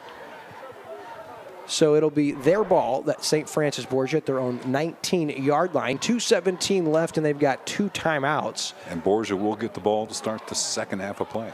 Yeah, Osage won the toss. They wanted it first. And that first drive, they marched all the way down the field, and now a rare empty backfield situation. Clean pocket, no rush at all. Into the flat has his man. That's a nice gainer here as Weber has a Beck Wellness Center first down after an 11-yard gain up to the 30. And no pressure at all on Malencroft. Yeah, Weber's first catch of the game, 16th of the year, 185 yards now, 2 touchdowns. Yeah, all day back there. Uh-oh, pocket collapsing. Malencroft now throws and incomplete. Going to bring up 2nd down and 10. He was looking for Borgerding and could not connect. Good pressure applied on the backside, so 2nd down and 10 now. Malencroft 4 of 7 with 1 pick on the night. 2 turnovers by Borgia. That's actually kept this game closer than what it is. 6-3, obviously about as close as you can get. But Borgia's offense has only really put together that 1 drive so far. Got down and scored, but effectively it's been Osage and Borgia's defense, and it's still 6-3, the minute 50 left here in the first half. Osage looping, stunning, looking to put pressure. Malencroft now throws and no one home. Once again, pressure applied. That brings up 3rd down and 10. And, you know, we're used to seeing St. Francis Borgia hand it off on 1st and 2nd down. They go away from that here, and 2 incomplete passes bring up 3rd down and 10. Yeah, great coverage back there by Colt Butler and others. Butler playing the deep safety. His job right now is, and we got a timeout on the field. Boyd Manning calls his second, so we'll take a commercial break and be right back on Lake TV. Competing on the field requires hard work. It also requires effort and making good choices, which carries over off the field, like good choices behind the wheel of your car. Did you know that a driver is 20 times more likely to be in a serious accident if texting and driving? Last year alone, 104 people were killed in Missouri from distracted driving. So keep leading the statistics. Don't become one. Buckle up, phones down. This Drive Safe, Boat Safe reminder brought to you by Price & Randall Injury Attorneys. It's the Lake Expo app, the lake's trusted news source, the boating lifestyle, the hottest lakefront real estate, where to go, what to see, and what to do at the lake. It's the Lake Expo app. Download it today. Back here on Lake TV, and a 3rd down and 10 coming up here for St. Francis. Borgia and Boyd Manning wanted to talk it over before he decided what he's going to go with on 3rd down and 10. Osage here, an opportunity, Mike, if they could get a stop, still plenty of time and 2 timeouts. Yeah, an opportunity.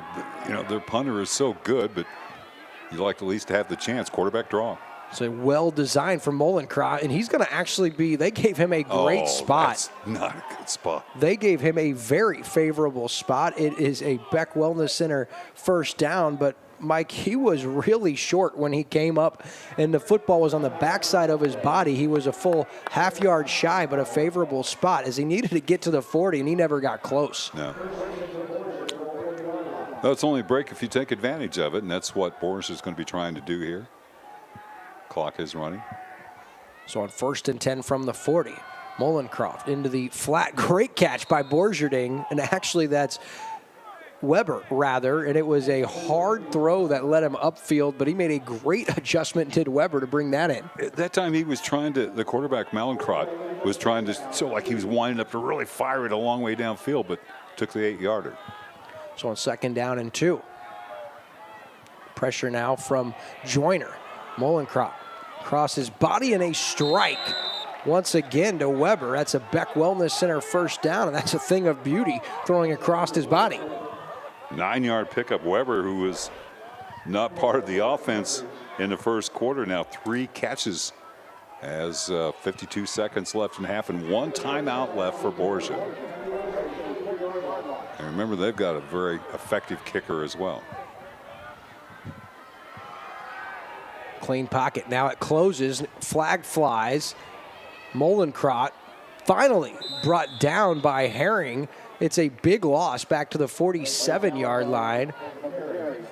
I think you're really going to take the sack here and forget about, and I'm assuming it's holding, but I'm pretty sure it's holding. Just 43 seconds left, and Osage, all they want to do is prevent St. Francis Borgia from widening this lead. Especially since they get the ball to start the 2nd half. Now it looks like Osage is taking the penalty. I don't understand it. Take the down and the distance. I think that the point is here with the clock, you're not worried about the down as much as you are not giving them a field goal. All the way back to the 47, it'll be 1st down and 20. But it's for the down, it's a 3-yard difference. Yeah, as the pocket is clean initially, then throwing into the flat. I love what Wall did there.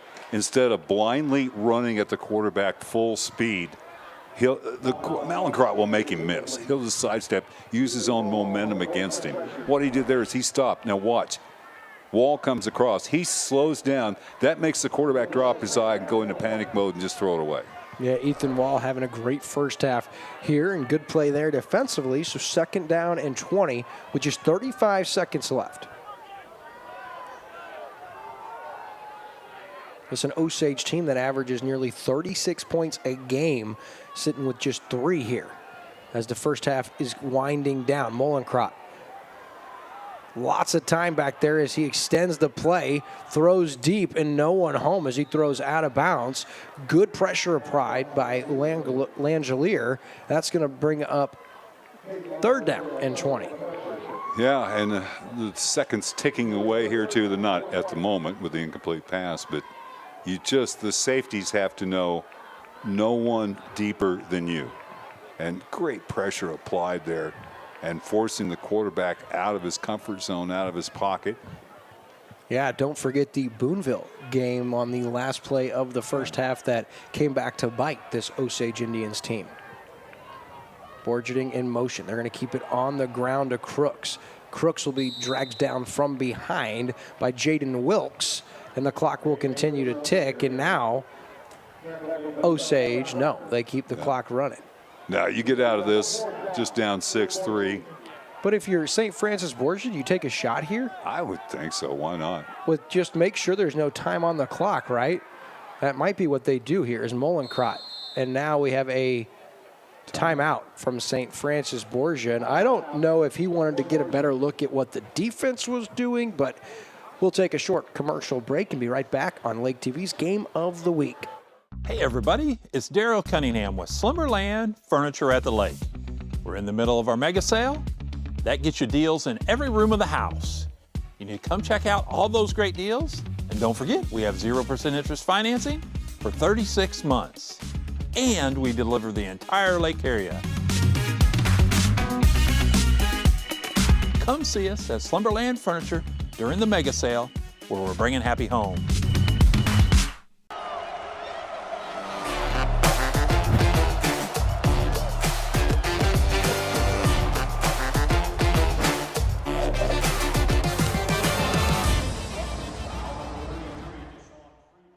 And we're back on Lake TV for one final play here in our first half. And don't forget, following the conclusion of our first half, it'll be our Hedges Scott Millard Funeral Homes halftime show. Mike and I will go over first half highlights, stats, and get you ready for what should be an exciting second half. But first, 4th down and 13. Final play of our first half, barring a penalty. Mollenkrodt has some time and now will be taken down for the QB sack. Number 75 back there to make the stop. That is Caden Langelier, and that is how our first half will end. 6-3 your score. St. Francis Borgia out in front, and they will get the second half kickoff. We'll take a commercial break and be back in 3 minutes with your Hedges Scott Millard Funeral Homes halftime show. At Beck Wellness, we always say that if you don't make time for your wellness, you'll be forced to make time for your illness. Our goal is to make sure you're ready to enjoy all the lake has to offer, and more importantly, that you don't miss out on the moments that matter the most.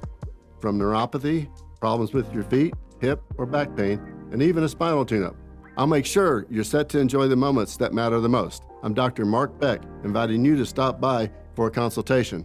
But for now, back to this live high school game of the week on Lake TV. What? Like and follow.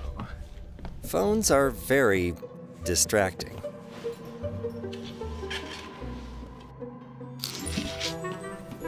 Which is why Missouri now has a law against holding a phone while driving. Dude, what are you doing? You can't hold your phone while driving. Yeah, that's illegal. Buckle up. It's time for a new home, and your solution is Ozark Homes under the water tower in Laurie. Your home is and should be your safe place. At Ozark Homes, we take your dream and make it a reality while staying within your budget. With real estate and construction prices at an all-time high, let Ozark Homes stretch your dollar. We have many customizable options, including kitchens, bathrooms, fireplaces. We even offer a second level option. Quotes are always free, so give us a call or stop by today. Ozark Homes, making homeowners' dreams a reality for over 30 years. It all started in Missouri. These hills have heard our language. This identity is more than just a history lesson. We are a nation that stands very strong because of the people that came before us. We're Osage, and the Osages come from Missouri.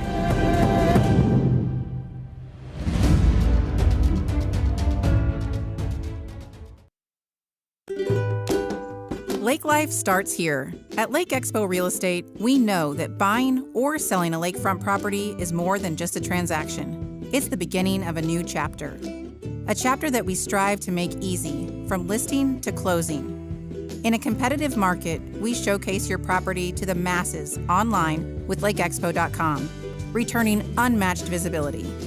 And if you're ready to buy that lake house, Our team lives and breathes the lake lifestyle, so we know what this chapter is all about. At Lake Expo Real Estate, we believe in community, cherishing those lasting memories, and helping make your lake dream a reality. Check us out online to find lake properties. No logins, no distractions, just pure, unfiltered lake views and options. Lake Expo Real Estate, where we are ready to be a part of your next chapter.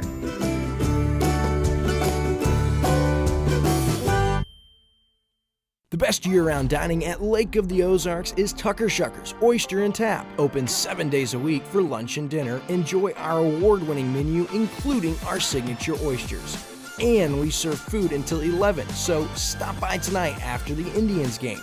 Tucker Shuckers on the historic Bagnell Dam Strip.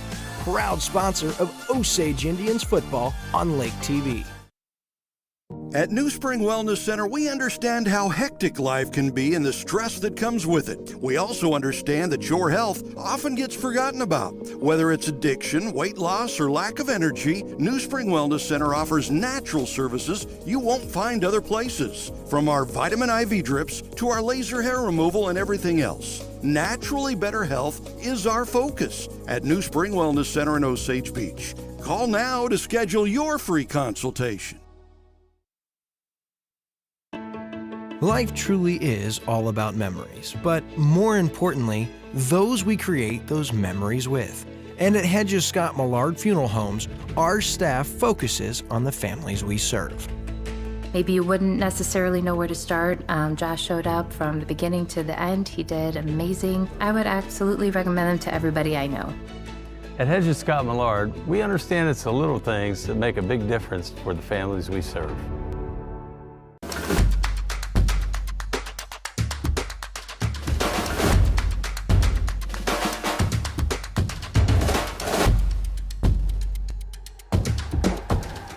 And we're back on Lake TV's Game of the Week for your Hedges Scott Millard Funeral Homes halftime show. I'm William Holtz alongside the Hall of Famer Mike Bissell. And just 9 points in the first half, Mike. Not exactly what I had envisioned the first half might look like. No, both these teams are quite capable of putting a lot of points on the board. For Osage, they had some drives stall out. And for Borgia, they turned the ball over and didn't have great field position and weren't able to finish out a drive that way. But this comes down to one big play, it looks like, in the second half. Yeah, and for Osage, the game started ideally for them, right? They won the toss, they get the football first, and they ate up 6.5 minutes off the clock. First and goal situation. Don't forget, the first down play was a touchdown in the end zone. The receiver just couldn't bring it in. Another drop pass in that drive. They settle for a field goal, and then they intercept St. Francis Borgia on the next possession. It looks like, okay, the route is on, right? Well, not so fast. St. Francis Borgia has adjusted, and they even turned it over again on a punt later in the second quarter, but Osage unable to turn that takeaway into points, and St. Francis Borgia the only touchdown of the first quarter with Aiden Crooks from 5 yards out, and it's been a heavy dose of Aiden Crooks in the first half. Yeah, he was the offense essentially, but don't forget the bad center snap, and we saw the center snap being struggled with a little bit when the quarterback Malincrot was back in the shotgun. We saw him struggle. There were some bad ones, and remember, the extra point was because of a bad center snap, and then that last drive was actually hampered by a bad center snap as well, too. So, yeah, let's look at some numbers. Okay. First of all, Malincrot has 3 carries for 10 yards. He had a quarterback sack in there that kind of hurt his average. Crooks was the offense. 14 carries, 75 yards, that 1 touchdown for Borgia, a 5-yarder. That was his first carry of the second half. The passing stats, Borgia had 2 for 25. Zeitzman 1 for 5. That was a nice catch, too. And Weber was a factor in the second quarter. 3 catches for 28 yards. 85 yards rushing on 17 attempts to 1 fumble. Actually, a muff punt, but it's still counted as a fumble. And the passing stats, 7 for 12 with 1 interception for a total of 58 yards. 143 net from scrimmage. For St. Francis Borgia, they had 4 penalties for 35 yards. For Schooley Osage, they start off so positive with their offense, really clicking, but it slowed down after that. Butler had 1 carry for 3 yards. Trusty had 3 for -8 yards. He had a quarterback sack of -12, and then a running play that got blown up, which got him into negative yardage. Herring chipped in there in the first half, sitting in for Williams, 6 for 35. And Arrowwood started off hot, but slowed down there a little bit at the end and was hurt by an 8-yard loss on one running play to a toss sweep. He had 11 for 37, so 67 yards rushing for School of the Osage on 21 attempts. The Indians did not turn the ball over in the first half. The passing stats, Trusty was 6 of 13, no picks. And the catches went to Wall, 3 for 28, Schreiman 2 for 14, and Arrowwood 1 for 4. 46 yards through the air, 67 on the ground, 113 net from scrimmage as opposed to 143 for Borgia. And Osage was hurt by the 4 penalties they had. It seemed like they were all on offense, I believe. And 4 for 25 yards in the first half. 6-3 or score. Yeah, and Arrowwood, you alluded to it. His first 6 carries of the game, he had 35 yards. His next 5 carries, just 3 net yards. And so the running game has slowed for Osage, and St. Francis Borgia made some adjustments after that opening series. And we talked about those turnovers, but they don't come back to bite St. Francis Borgia. They get the stop, the turnover on downs. They overcome a couple of turnovers, and they're set to get the football first. It's really fortunate for Osage. You look at those numbers and the way they didn't capitalize on a couple of turnovers. This game could be a lot worse than just 6-3. It could be, but it could be a lot better. The one series that stands out to me is Osage was driving again, had a 3rd and 1, and tried to pop it up the middle, and it got stuffed. Okay, so we're going to try something. They run the keeper, which initially looked like a great play for Trusty, but then he got tackled for a loss. And so that was a turnover on downs. It's not counted as like a fumble or an interception, but still, it does give the ball back and kills the drive. 3rd and 1, you would expect a team like Osage, which is so inclined to run the ball all the time anyway, be able to get a yard and 2 shots. Couldn't do it. Are you surprised with how quick this team is, St. Francis Borgia, defensively? That outside Osage has really had no luck as far as trying to break it outside and use their speed? I've had a couple got outside, but they've had some plays blown up too. And you look at the size of that interior line for the Borgia Knights, and they're just doing some zone blocking and letting Crooks get up in there and get a lot of yardage. Man, he had 14 carries in the first half.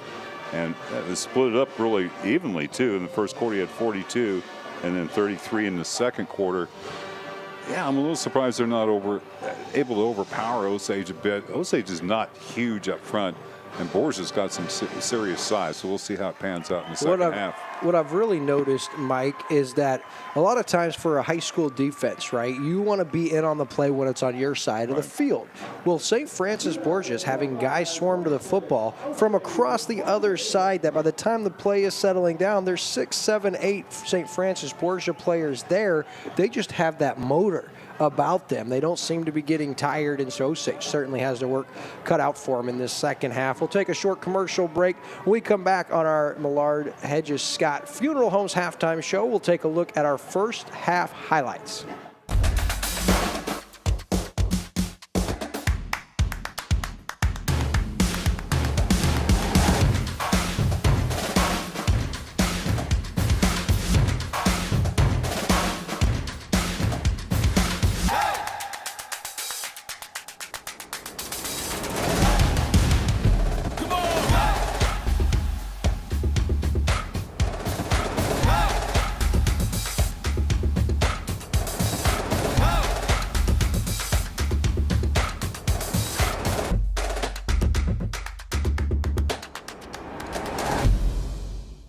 During this chapter of life, we are really taking the time to enjoy the little things. So it was important to have our final wishes pre-planned so our family wouldn't be burdened later on. Hedges Scott Millard made it simple, but thorough. They provided us with different options right here in the comfort of our home. We are so glad that we planned ahead. Now a whole lot more of this, a little of this, all with the peace of mind we wanted. At Hedges Scott Millard, we believe that every day is a gift, and so is every life. Take time to enjoy it. At COMC, your health is our mission. Central Ozarks Medical Center offers 3 OBGYNs at the Osage Beach Clinic and 2 pediatricians with same-day appointments available. At COMC, our doors are open to everyone with 5 primary care locations conveniently located across the Ozarks. COMC for the best medical, dental, and behavioral health care. Get more info on how COMC can help you at centralozarks.org. COMC, where your health is our mission. The The Suba Boo event is going on now at Van Subaru of Kansas City this October. Save more with every mile at Kansas City's Subaru destination. Drive home any of our new 2025 Subaru models like the Forester, Crosstrek, and Outback and get 0% APR. Don't miss your chance to save with 0% APR during the Suba Boo event. Shop now at vansubaru.com where you save more with every mile. Competing on the field requires hard work. It also requires effort and making good choices, which carries over off the field. Like good choices behind the wheel of your car. Did you know that a driver is 20 times more likely to be in a serious accident if texting and driving? Last year alone, 104 people were killed in Missouri from distracted driving. So keep leading the statistics. Don't become one. Buckle up, phones down. This Drive Safe, Boat Safe reminder brought to you by Price & Randall Injury Attorneys. Hey everybody, it's Daryl Cunningham with Slimmerland Furniture at the Lake. We're in the middle of our mega sale. That gets you deals in every room of the house.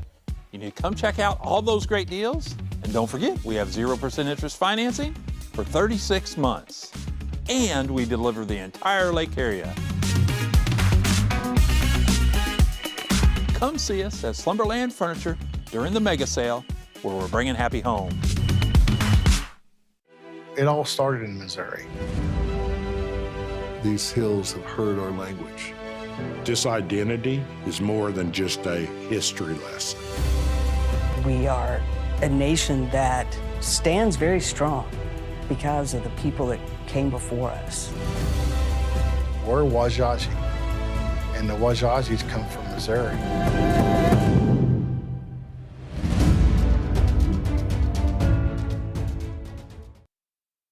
The best year-round dining at Lake of the Ozarks is Tucker Shuckers Oyster and Tap. Open 7 days a week for lunch and dinner. Enjoy our award-winning menu, including our signature oysters. And we serve food until 11, so stop by tonight after the Indians game. Tucker Shuckers on the historic Bagnell Dam Strip. Proud sponsor of Osage Indians football on Lake TV.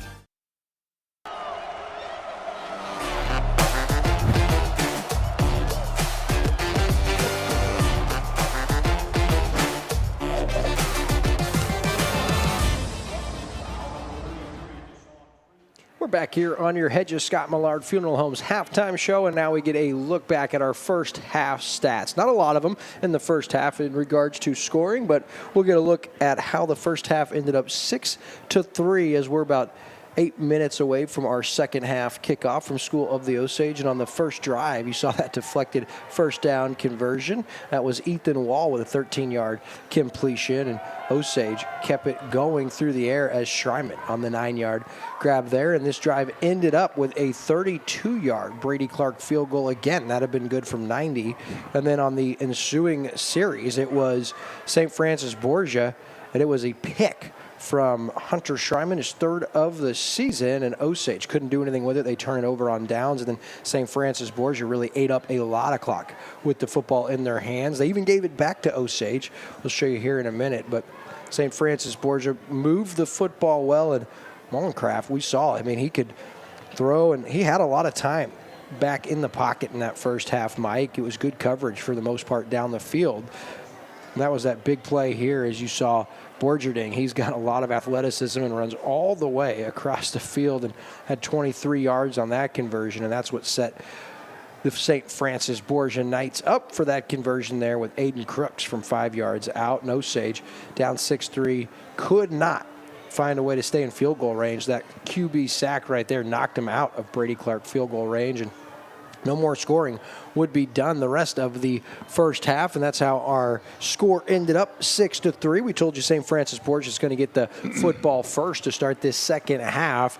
And before we get into second half action, of course, our last broadcast of the year for live high school football tonight. But don't worry, we'll have high school basketball for you starting December 2nd with the Camdenton girls playing at the Eldon Lady Mustangs, and that will kick off with our pregame show about 10 minutes before tip-off, and that'll be Chris Schneider on the call. Some great basketball this season with 14 games for you. And I think about basketball in Missouri. I think of Missouri Tigers and the incredible class that Dennis Gates has coming in this next year. The #1 recruiting class right now in the country. And from what I understand, you might have the distinct pleasure of actually calling a few of those recruits games. They haven't given me my schedule yet, but we're talking about the Norm Stewart Classic, which format's changed a little bit again this year due to some potential conflicts with Missouri basketball, both women's and men's. They're going to be going on December 5th and 6th this year, just 2 days, not 3 days, Friday and Saturday. And what some just crazy matchups. The kids we're talking about in particular are Jason Crow, who's from Inglewood High School in California. And then we've got Tony Bryant, who's the number 14 SC Next 100. Zephyr Hills, and he is in Tampa, Florida. And then we've got Aiden Chronister. He's from the New School in Fayetteville, Arkansas. And now two of these kids are going to be playing each other. The New School, and okay, so it's going to be Chronister and Bryant. Their teams are going to be playing each other at the Norm Stewart Classic, and that'll be the 7 o'clock game on Saturday, December 6th. You know, and if you can't make it, I mean, it's just 2 days of great basketball matchups. There's Division I players all over the place. They do have a pay-per-view television option as well. NormStewartClassic.org. One word through there, no breaks. NormStewartClassic.org. It goes to a great charity that Coach Stewart has always been involved or has been involved with for quite a few number of years. Wow. And they had it in the past, mostly just local schools, but now they've brought in people from all over the place. It's going to be a lot of fun. If you put it on your calendar, you want to see some great high school basketball. Crow, #5 on SportsCenter's top 100 Next 100 players. Tony Bryant, number 14, both part of Dennis Gates' recruiting class coming to Missouri, and really a good time to be a Missouri Tiger as you look at football. 6-1, ranked 14th in the country. A big one tomorrow at Vanderbilt. Right. Well, I'll tell you what, Coach Drinkwitz has the play or the level of expectation and play in Columbia these last 3 years. That, I mean, as high as I can remember since the Gary Pinkel 07-2010 days, where lost back-to-back Big 12 championships. And tell you what, it's a good time to be in Columbia these days. It is, the basketball program. Of course, these kids are coming in 25 or 26, 27 basketball season. But, you know, maybe a couple of transfers coming in as well, too. And I hear we've got those kind of guys coming in. I'm not real sure what they're going to have this year, but I was surprised last year, too. So we'll see how it goes. And the Chiefs, a big game on Monday Night Football as they take on the Commanders, who are without their quarterback. So we'll see Marcus Mariota instead. Even if you were to see Jaden Daniels, with what I've seen from this Chiefs team the last 3 weeks, I'm not sure anybody is going to be able to play with this particular Chiefs team if we continue to see them get better week in and week out. Man, they have been tough. And it's actually, you remember, Andy Reid and the Chiefs have some bad memories with Marcus Mariota back from his Tennessee days, a wild card game.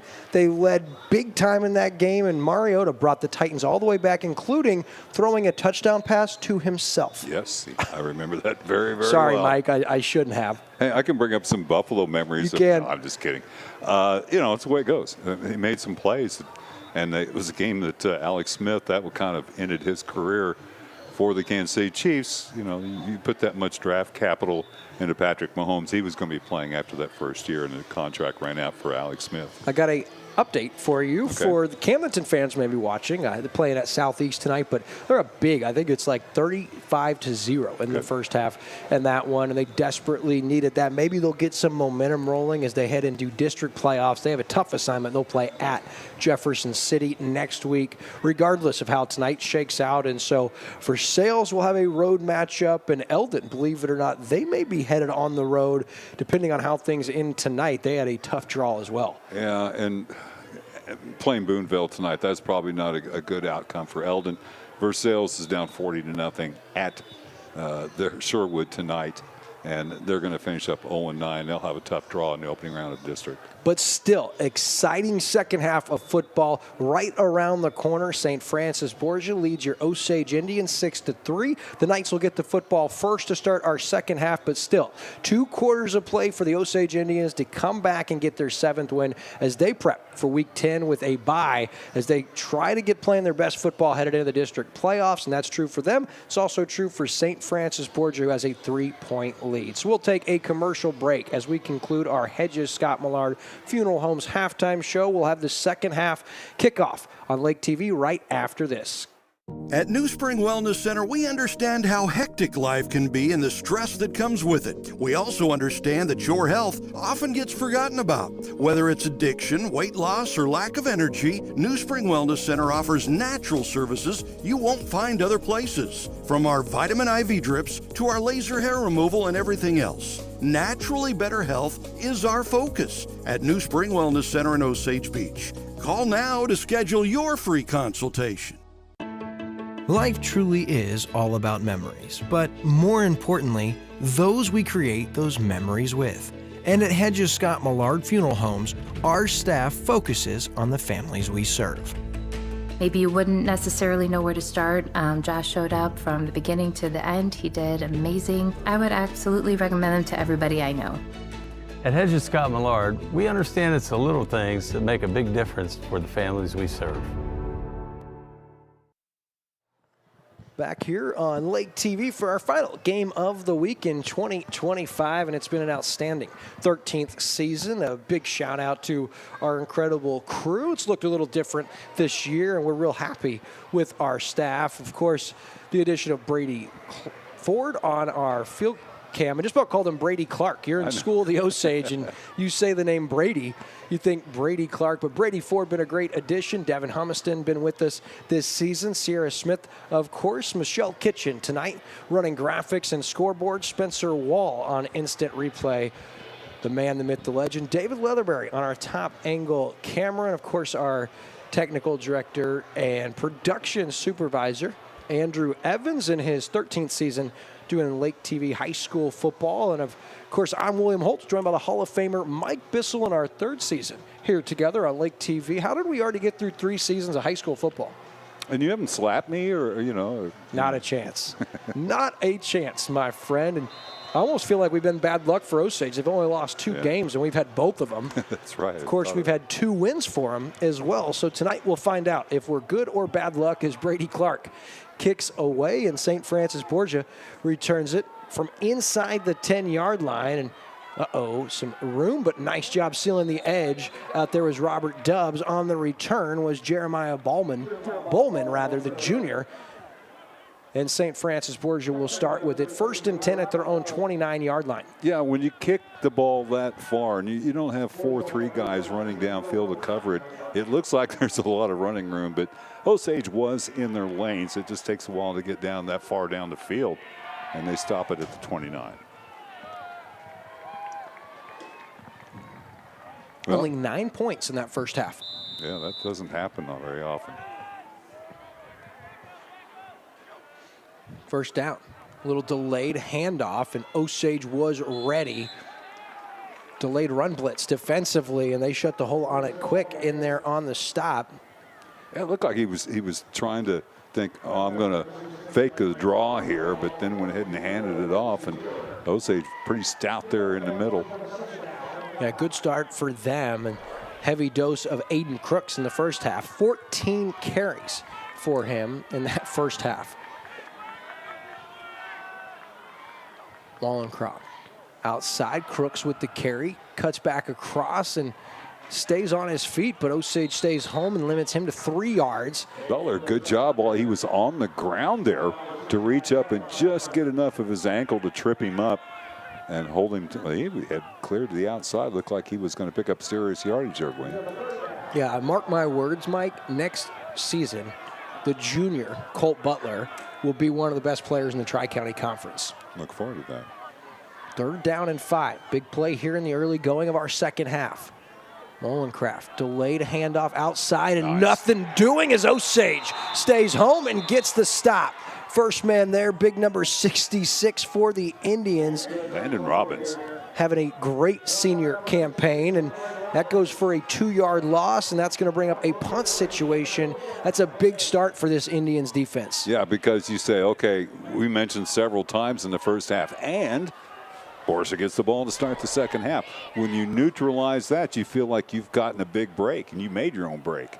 Now here's the punt by Williams. Just get away. Takes an Osage hop, and they got to get on that football at the 43-yard line. Quickly, did you see what happened there? I guarantee you Schreiman was shouting something, and everybody for Osage just peeled off from where they thought the ball was. You don't want to take a chance on, getting a muff there and turning the ball right back over to Borgia. So we've seen Hunter Schreiman make the play defensively. We saw a nice punt return earlier for him, and that's a heads-up veteran play to run in and tell your guys. Now, let's see him catch a touchdown pass. Get the trifecta going here for the senior. He's been so fun to watch. You almost think the next score wins in this game. It's that tight defensively.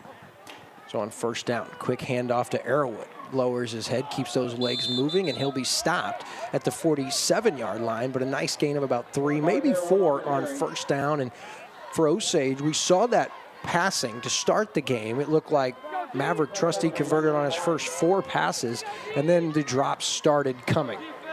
For Arrowwood, that gives him 40 on the night, and for the season, 799 yards. Arrowwood now, and he gets nothing. I thought he was going to go over 800 on the season. I had my next line prepped, and St. Francis Borgia's defense is not so fast. So a good stop there, bringing up 3rd down and 7. They did move the sticks up a little bit there. Not much. Has it been a matter of these defenses being that good, or are these offenses just scuffling? I think the defense has been that good. Here's a run blitz. In the middle, has Wall across the middle, who catches it up to the 30-yard line and finally goes down there. It's a fumble, still live, and it is recovered by St. Francis Borgia. It is at the 34-yard line, a huge takeaway, and it was a big play. Ethan Wall had big yardage, looked like he was going to go down, and the ball comes free, and St. Francis Borgia with their first takeaway of the night. I almost said, just go down, son. You've got the first down. You really got nothing much more to gain here, and then the ball just got punched out. That's a fumble, no doubt. Osage had their opportunity twice and could not, so St. Francis Borgia with the takeaway erases a big-time play offensively for Osage. 3rd turnover of the game so far. Molencraft now flushed, throws across his body and deflected, falls incomplete. I believe it was deflected by a linebacker before it got to his intended target. He was looking for Crooks, who was free out of the backfield, brings up 2nd down and 10. Only 7 for 13 passing now, and he's been an incredibly efficient passer on the season, so that speaks well for the defensive pressure that Osage has been able to apply and their defensive backs coverage. Yeah, been great coverage downfield. Molencraft has had time flushing to his left and his right. He's done a nice job of extending plays tonight. And there's a quick hitter into the flat.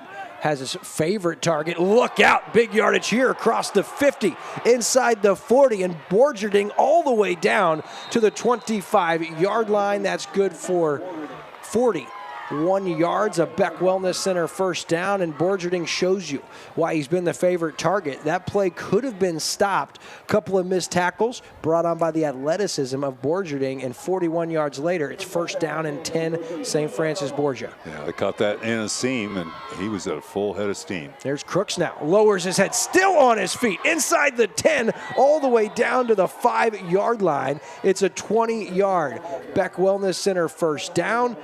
And they have a 1st down and goal, and they are hurrying here inside the Price and Randall Injury Attorneys red zone. Quick handoff. Crooks runs into a wall for the Indians. Jaden Wilkes, Herring, as well as Joyner, 52. Nicholas Joyner in on the stop. Yeah, Joyner really stood that one up, and then the help came in a hurry. Now this gives an opportunity for Osage to substitute here. Second down and goal from the 6-yard line. We've not seen this formation Crooks tonight. from the big package keeps his feet moving, and he'll be taken down at about the 4-yard line. We'll give him 2, but a nice job by Osage recognizing who had the ball. And they stop him for a modest gain. Third down and goal from the 4.5-yard line. Yeah, we had not seen that formation, so pretty easy to assume they're going right back up the middle here. They may run something off that, though. It's Crooks, and he is taken down for a stop. 66 in on the play, Landon Robbins. The time before it was Brody Price who really pulled him back a yard. That's going to bring up 4th down and goal from the 5-yard line, and now they're bringing out their field goal unit. They're going to try to rely on the right foot of Johnny Williams, their senior kicker, to give them a 6-point lead. And how about the Osage defense? Yeah, this is a big stop for Osage. The 2 big plays to get down here, and then Osage got stout and stopped everything cold. 21-yard attempt. The kick is up. The kick is good, and so with 6:41 left in the third quarter, it's St. Francis Borgia extending their 3-point lead to 6, and they're out in front by a score of 9-3 with 6:41 left in the third quarter.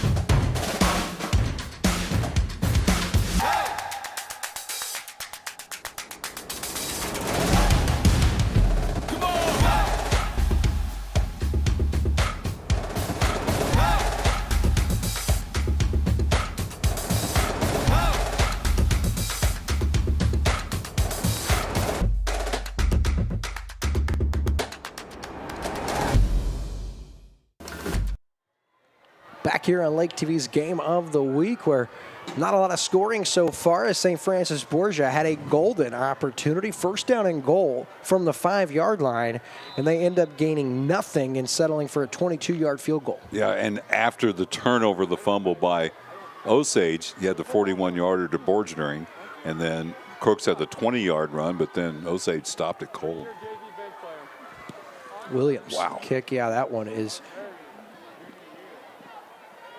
smart job by Osage, making sure that if it did bounce short of the goal line, they were there ready. So first down and 10 from the 20-yard line. Osage facing their largest deficit tonight. Still a one-score game at 9-3, but have not had the sense that Osage's offense has gotten anything going too consistently. And when they do, like last drive, big play to Ethan Wall and a costly fumble. Yeah, and just maybe trying to do too much. I mean, he was basically stopped and just tried to push up for another yard or two. Big drive here for Maverick Trusty and the Indians. Brock Arrowwood gets the carry. And nothing doing for him as Borgia close quickly defensively, and in on the stop, Jace Schaffner, the senior linebacker, first man there, going to bring up second down and 9. I think we can give Arrowwood the 800 yards on the season now. Yeah, barring a negative play. That's true. But We've seen too many of those. See, that's something that would never occur to me. A negative play? I mean, does that happen? Well, I'm too positive, man. I like the positivity. Mike, second down and 9, and Osage needs something positive here. They're going to go the opposite way to Colt Butler, who lowers his head, swung forward to the 27. That's got to be a horse collar, doesn't it?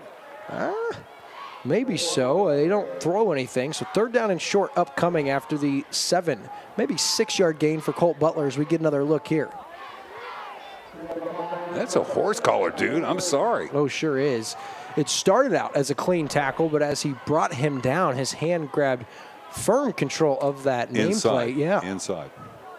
We have the luxury of the instant replay, of course, thanks to Lake Expo Real Estate. Nice little stutter step by Brock Arrowwood, and he is going to be stopped short of the first down, just shy of the 30. They are about a half football short of first down yardage. Wow, what an effort by Arrowwood, though. That was stuffed. There was great penetration. And they're going to say just a little bit short. Are you going to roll the dice here? Here is a big-time situation. And with as mean as the defensive line has been for Borgia, if you're going to go for it here, Mike, I know it sounds crazy. You might try to play action and take a shot. I mean, they're going to stack the box here. And they have had success in firing off the line. Trusty calls his own number, and he has a Beck Wellness Center first down across the 30. Great savvy play by the senior quarterback, and you talk about a gutsy call early here in the second half, Mike. Goes Jolly. That's why he makes the big money, man. That's making that call there. Hey, you're going for the win. They've got everything they can get out of the regular season, but this is a win that would really make you feel really good going into that bye week. Yeah, and you bet this seniors class does not want to lose their final regular season home game. Here's Trusty. Initially had a guy, now he's going to take a shot. Has Arrowwood, who catches it across midfield out at the 43-yard line. It's a 26-yard Beck Wellness Center first down, and Brock Arrowwood was open in the flat, and what a throw by Maverick Trusty. Well, what patience by Trusty. I mean, he's getting late pressure. In his face, he got smoked as he released the ball, but he waited until Arrowwood cleared the zone. That is a huge play. What a completion and a big play yards after the catch for Brock Arrowwood. It's his 13th catch of the season. Go right back to him, this time on the ground, Arrowwood. Now they'll blow that dead after a 2, maybe 3-yard gain. Again, we'll reiterate, one of these teams is in District 3, the other's in District 4, and they switch these things up, but it's always the matchups 1, 2, 3, 4, 5, 6, that sort of thing. Now, they put them in different places on the bracket, but if these two teams were to win their districts, they'd meet in the quarterfinals. Man, and if this is any indication of two evenly matched teams, it'd be a great matchup. Schreiman had his man taking beat. a shot. Trusty looking for Schreiman and just overshoots Hunter Schreiman, his favorite target. And you said it, Mike. Schreiman had a step on the up and under. It was just a little too much. Had Trusty been able to get just a little more air under that, that would have been Hunter Schreiman's 6th touchdown catch of the season. Yeah, you're playing press coverage, and if you miss him, and there it was. If he could have thrown it a little higher, maybe a little more to the outside. He just had a step on the defender. So 3rd down and 8. 3:37 left in the third quarter. Osage trails by 6.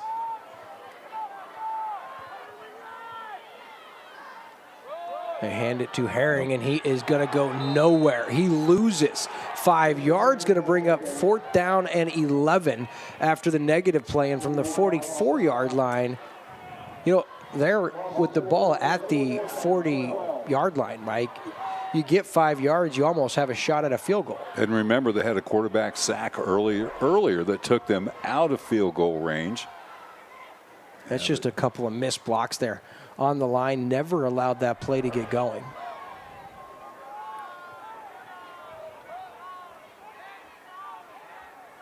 Interesting formation here for Osage. Trusty gets it away, and another great one. Get there. Oh, did he keep his feet out? Oh, my goodness. He kept his feet somehow, did the pitter-patter stop. And I hate to say this, Mike, I think Osage caught a huge break. I do, too. I thought it was Robert Dubbs who caught it, but he lands in the end zone before he throws it. What a play here.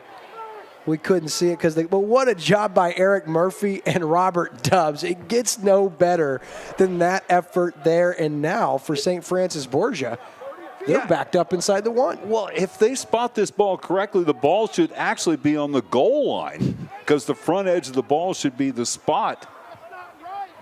Wow, what a punt. And Coach Manny is wondering how do you give that to him, because it did look like Dubbs caught the ball. His first foot was in the end zone, and then he throws it. And regardless, incredible play. And now Osage's defense has to take advantage of this situation for St. Francis Borgia. And the officials are having a lengthy conversation here, which never bodes well. Yeah, because any change of mind here is going to go against Osage, and now they've changed their mind. And I tell you what, I don't see how you can get talked out of that. I mean, right or wrong, okay? The official was within 5 yards of that, and he did not call it.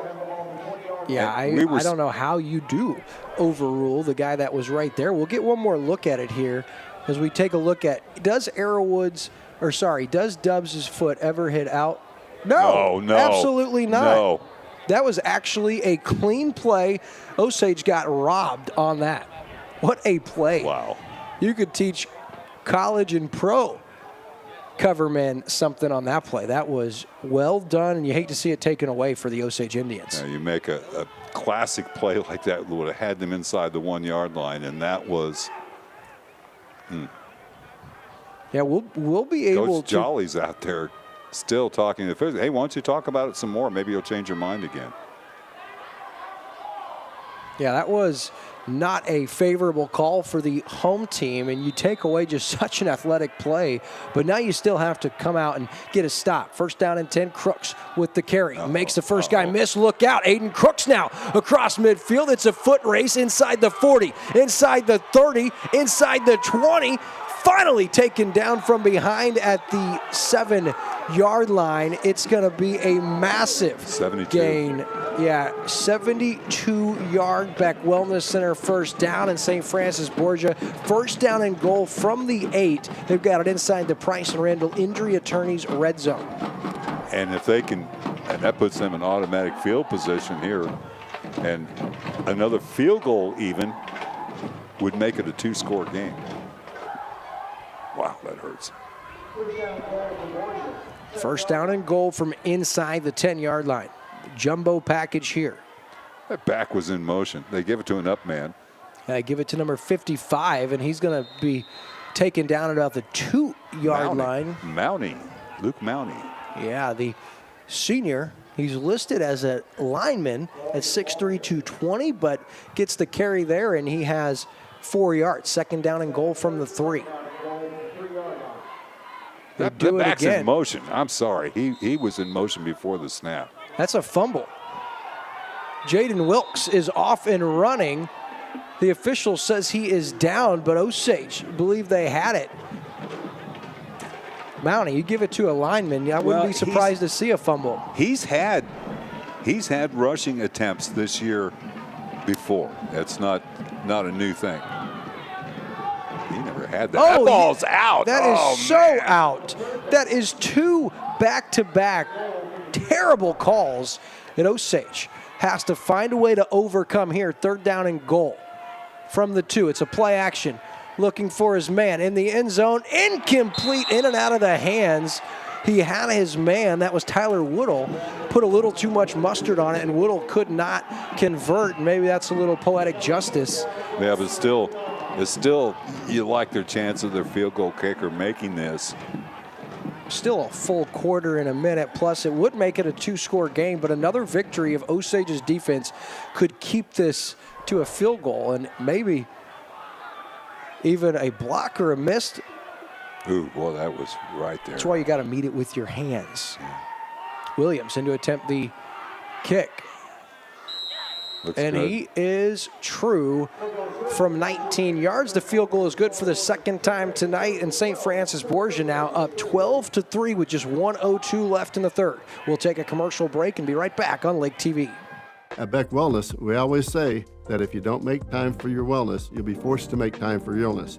Our goal is to make sure you're ready to enjoy all the lake has to offer, and more importantly, that you don't miss out on the moments that matter the most. From neuropathy, problems with your feet, hip, or back pain, and even a spinal tune-up. I'll make sure you're set to enjoy the moments that matter the most. I'm Dr. Mark Beck, inviting you to stop by for a consultation. But for now, back to this live high school game of the week on Lake TV. It's the Lake Expo app, the lake's trusted news source, the boating lifestyle, the hottest lakefront real estate, where to go, what to see, and what to do at the lake. It's the Lake Expo app. Download it today. Back here on Lake TV, where St. Francis Borgia now extends their lead with their second field goal on the right foot of Johnny Williams. They're up 9, and now it's a 2-score game with just 1:02 left here in the third quarter. So a couple of one non-call and one changed call. And again, well, here's the kickoff. This one a bit shorter here. This is going to be out of bounds. Nice job by Robert Dubbs putting himself in a position to make the play. It'll be first down and 10 at the 35-yard line. And Osage now down 9. You don't have to start panicking, but you certainly can't eat up too much time down 2 scores. No, and And there's nothing wrong with kicking a field goal in here, too. So you're going to have to score a touchdown somewhere along the line. But the changed call and the missed call have really hurt Osage here. Yeah, it would have been 1st down and 10 from inside the 1. Instead, 1st down and 10 from the 20. You know it's a different situation defensively. All for none. It's 1st down and 10. Osage has it. Arrowwood, that closed quickly, and he will go down at the initial line of scrimmage. No gain. I'll say one thing. I think there's one thing that Borgia has figured out, and that's that Osage set go. It's every time. And they're just firing off the ball. And that's why some of the linemen are getting beaten here a little bit is, I mean, you just throw them off one time and maybe keeping that in their pocket for like a district championship game or something, but still. Delay here, looking for underneath his man. He has Wall and a good play defensively. We do have a penalty flag at the 45-yard line, and making the play that was Borgia. And he's looking confused as there's a flag, and he's like, wait, on me? Yeah, I didn't see it. Wall ran a crossing for the out, and they're calling defensive holding. I didn't see it, but that doesn't mean it didn't happen, obviously. Watch Wall come across the formation. Camera's upfield a little bit. The timing is certainly thrown off on the play. If they talk it over here, change their minds, you're going to hear an explosion across the way. So it is a 10-yard holding. It'll be a 1st down via penalty, a Beck Wellness Center 1st down. Osage up to the 45-yard line.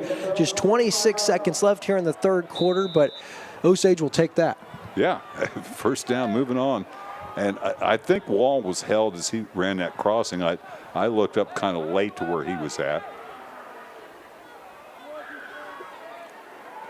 Trusty has his man. Wall brings it in across the 40, back inside all the way down to the 30. Both hands on the football down to the 28-yard line. It's a 27-yard Beck Wellness Center 1st down, and Osage has it at the 28-yard line. That's 2 big catches here in the 2nd half, and they weren't taking that one away from Wall. Yeah, he's had a nice game so far. That's his 4th catch, if not more. And he's a nice big target, goes up, plucks it out of the air, and Osage trying to get one more play off. They will. They give it to Herring. Nice block. He cuts back across and has little to nothing, and it'll be 2nd down and 9 to start the 4th quarter, as our 3rd quarter has concluded with St. Francis Borgia out in front by a score of 12-3, but Osage knocking on the door as we start our 4th quarter after this. Lake life starts here. At Lake Expo Real Estate, we know that buying or selling a lakefront property is more than just a transaction. It's the beginning of a new chapter. A chapter that we strive to make easy, from listing to closing. In a competitive market, we showcase your property to the masses online with LakeExpo.com, returning unmatched visibility. And if you're ready to buy that lake house, our team lives and breathes the lake lifestyle, so we know what this chapter is all about. At Lake Expo Real Estate, we believe in community, cherishing those lasting memories, and helping make your lake dream a reality. Check us out online to find lake properties. No logins, no distractions, just pure, unfiltered lake views and options. Lake Expo Real Estate, where we are ready to be a part of your next chapter.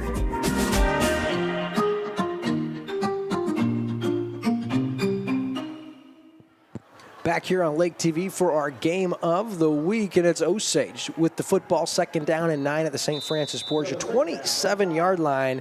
Again, they trail by 9 points, but with the football in a full quarter to play. And Mike, as we look at our timeout situations, neither team burned a timeout in the 3rd quarter, and we saw just 2 field goals from St. Francis Borgia. So the low scoring continues in this one. Just the 1 touchdown. Taking a shot here for Schreiman. Back shoulder, and it was there, but Schreiman came out of his break and never really looked back.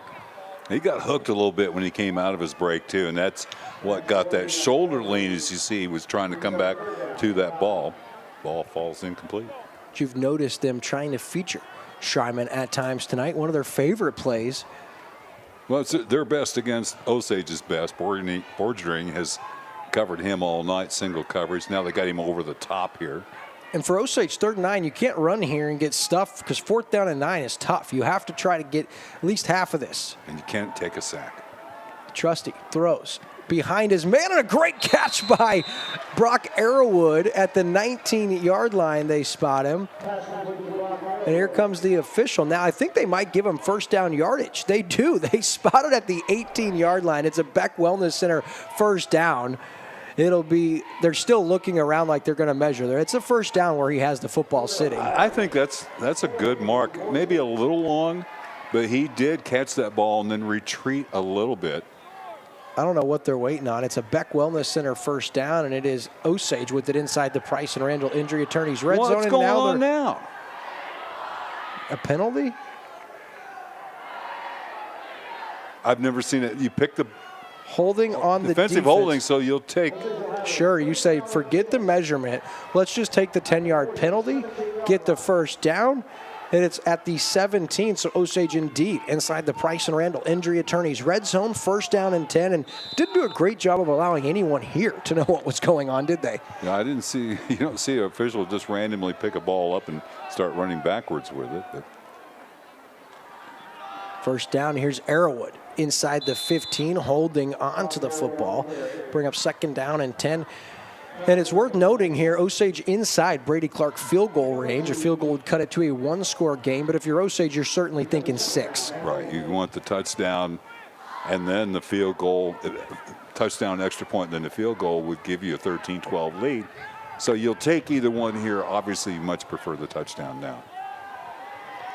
And here they go now, switching the play a little bit as you see Colt Butler and Hunter Schreiman come to the other side of the formation. And now we have a timeout as Coach Jolly didn't love what he saw. So we'll take a commercial break and be back on Lake TV's Game of the Week. So what are you in for? I had a few beers and I decided to drive. You? I stopped at a green light. I was high. Dude, you can't be drunk or high while driving. Yeah, that's illegal. Even just slightly buzzed or high decreases your reaction time by at least 50%. What? It does. Well, what did you guys do? Us, we robbed the house. Be a good guy. Don't drive drunk or high.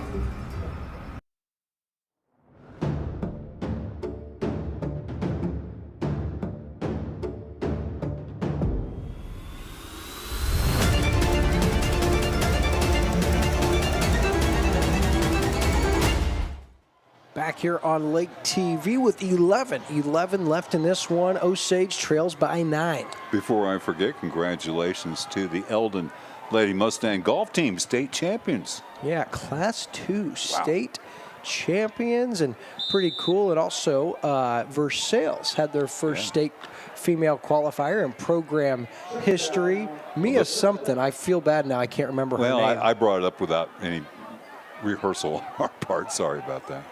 But on 2nd down and 8, taking a shot for the end zone. Has his man, Schreiman, dives for it. You got to go. That's a touchdown, man. Oh, they took it away from Hunter Schreiman. It is a huge completion. 14-yard Beck Wellness Center 1st down, and Osage will have it 1st and goal from the 1, but we'll get another look at the effort here. Does Schreiman step out? No, that's a touchdown.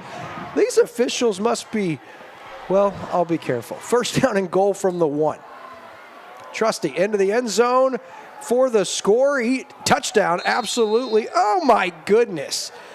How do you not give him the score when he holds it over the goal line in the air, leaning inside the goal line? I can't call it if you don't see it, I guess. Well, we got a great look at it there. I mean, he's a yard into the end zone. Wow. That's dangerous, too, because you can get that ball punched loose very easily. So 2nd down and goal for Osage inside the 1-yard line. The 9-point game. A touchdown would cut it to 3. Trusty calls his own number into the end zone for the score. And Osage has cut it to 3. It is a 1-yard touchdown run for Maverick Trusty. And Osage, like I said, Mike, they cut it to 3, and an extra point will make it a 2-point game. Which means a field goal could win it for you if you can hold serve on defense. Yeah, that time he waits a minute and then dives the right side, and Maverick Trusty with the score. And so now in to attempt the extra point is Brady Clark, and an ever so important. Good snap, good hold. The extra point is up, and it is good. So with 10:25 left in the game, Osage cuts it to 2, and St. Francis Borgia still out in front by a score of 12-10. It's time for a new home, and your solution is Ozark Homes under the water tower in Lori. Your home is and should be your safe place. At Ozark Homes, we take your dream and make it a reality while staying within your budget. With real estate and construction prices at an all-time high, let Ozark Homes stretch your dollar. We have many customizable options, including kitchens, bathrooms, fireplaces. We even offer a second-level option. Quotes are always free, so give us a call or stop by today. Ozark Homes, making homeowners' dreams a reality for over 30 years. Back here on Lake TV for your Ozark Homes fan cam, and it's School of the Osage student section. Loving that possession for the Indians as they cut it to a 2-point game in Week 9, your final week of the regular season, and playoffs on everybody's mind around these parts, as well as those watching from Washington. The St. Francis Borgia faithful knows a win tonight, they secure that ever desirable 1 seed, which would give them next Friday off, Mike. Yeah, that's a big deal. You get a chance to rest up and then sit back and work on policing yourself. That's what Coach Jolly told me. He said, we're going to go over film and look at our own faults and try to work on them. That is a short kick fielded inside the 30, and look out, some yards here all the way up to the 40. Balls on the ground, picked up by Brock Arrowwood, and Osage has it back. Their 3rd takeaway of the night, and a huge play for the Indian special teams unit. That's their 2nd takeaway of the night. And 3rd, actually, we had an interception in the muff, which is technically. I was saying their special teams unit with their second takeaway of the night. I was going to say earlier, and I'm glad I kind of kept my mouth shut. I'm not a big fan of that pooch kick when you got a kid that can kick it down to the 5. But if I believed in karma, I think I would probably say that's karma. This one has flipped quickly, Mike. Not only the touchdown, the 4th rushing touchdown of the season for Maverick Trusty, but Osage gets it right back. 1st down. Herring gets the carry, trying to get outside, and he'll be taken down from under. Great play defensively by Will Weber. Boy, Herring's had that same play twice this half, and they've both lost 5 yards. That may have been closer to 6 as we hit the 10-minute mark. Man, you've got to cash in here. This has been served up for you on a silver plate, man. You've got to cash this in. Yeah, and if you can get the ball close to the 30, I mean, you start thinking Brady Clark, he can hit from there. And so that's a big 5-yard loss on 1st down. Big play defensively for the Knights. Oh, look at wide open. He's got a man underneath. And he was wide open, was Colt Butler, who got held as he was breaking away from the defense. The pressure on Trusty didn't allow him to see Ethan Wall breaking wide open. It is a 5-yard gain on the connection to Wall, his 5th catch of the night, and he has got sure hands tonight catching that football. Great coverage, and 3rd down and 10. Ball's the 38-yard line. It would be a 55-yard attempt from here if they would try it. An important point here, too, even a missed field goal in the pros, it comes back to where it was kicked from. If it goes in the end zone, it would come out to the 20 here in high school. Taking a shot into the flat. The receiver slipped, and they're going to call a flag. Yeah. Osage may finally be on the receiving end of a break from the officials tonight. They got a break here. He just blew a tire coming out of his break as Schreiman. I didn't see any contact at all. No, it was Schreiman's feet. You'll get another look at it here, and we'll see if this stands. He just fell. And now Coach Manny's working the officials. But he's been on the right side of every break as far as bad calls tonight when it comes to the officiating. So Osage was due to get a break, Mike, wouldn't you say? Yeah, you can't think in terms of makeup calls, so it's a tough job. It really is. you see a receiver go down like that, you think there was contact. Back to the sweep outside. That play is not working. Herring blown up. Big number 55, Luke Mowney with the stop. Going to bring up 2nd down and 14 after a 4-yard loss. And again, they're just disregarding the fact that there may be hut 1, hut 2. It's always going on the first count after set. So inside. Brady Clark field goal range from here, presumably. You can't keep going backwards. Play action this time. Looking for his man, and it complete. What a play. Ethan Wall, thinking he might be in the NFL, bounces up and keeps going. The 6th catch of the night for the senior, who is having his best game as an Indian. What a night for him. It's going to be 3rd down and 4. Ball's at the 17-yard line as Osage inside the Price and Randall Injury Attorneys red zone. 3rd down and 6. Go to Arrowwood, who lowers his head. He's close on 3rd down and 4. We're going to wait for the spot. They have it at the 9.5-yard line, which is right about where that marker is. It's going to be 4th down and real short here.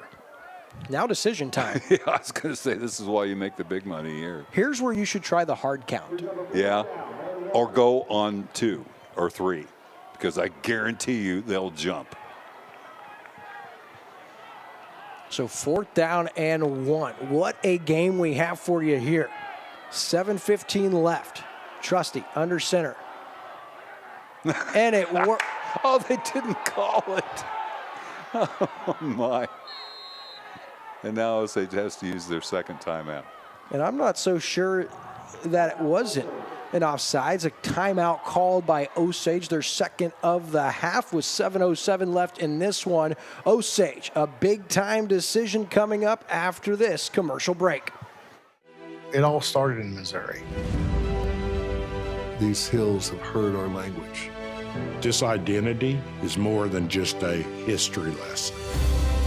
We are a nation that stands very strong because of the people that came before us. We're Osage, and the Osages come from Missouri.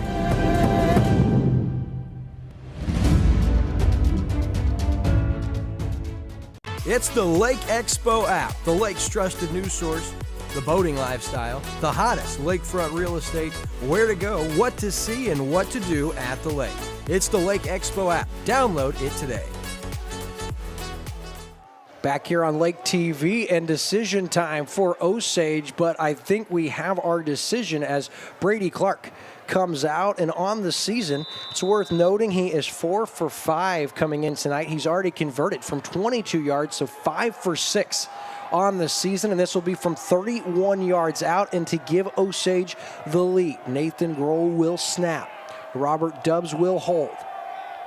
Good snap, good hold. The kick from Clark is up, and he blows it wide left. He just pulled it, Mike. Plenty of leg and wide left, and so it'll be St. Francis Borgia maintaining their lead, and they've got it back on the offense. And they'll bring the ball out to the 20. I'd love to see a replay of that. Usually, again, I have a friend of mine who was a really good soccer player. He told me it's the plant foot. It's always the plant foot. And if you get that counterclockwise a little bit, that's where the ball's going to go, and that was maybe what happened there. So 1st down and 10, as you said. Ball goes out of the end zone, so it comes to the 20, which it would have only been the 22. But now for Osage's defense, they've got to get a stop.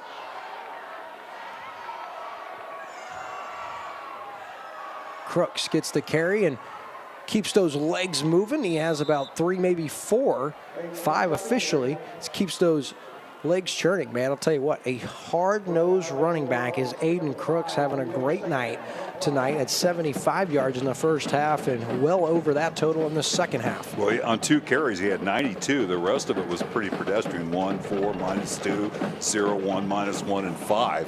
But a 20 and a 72, that adds up very. 2nd down and 5. Inside, 6.5 minutes to go. Quick hitter into the flat.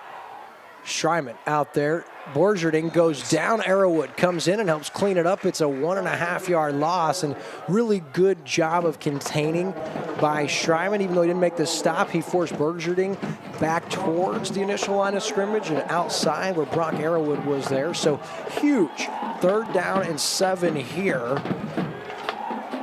And Osage only has the 1 timeout, so we're under 6 minutes. This is starting to be a little critical. You got plenty of time here.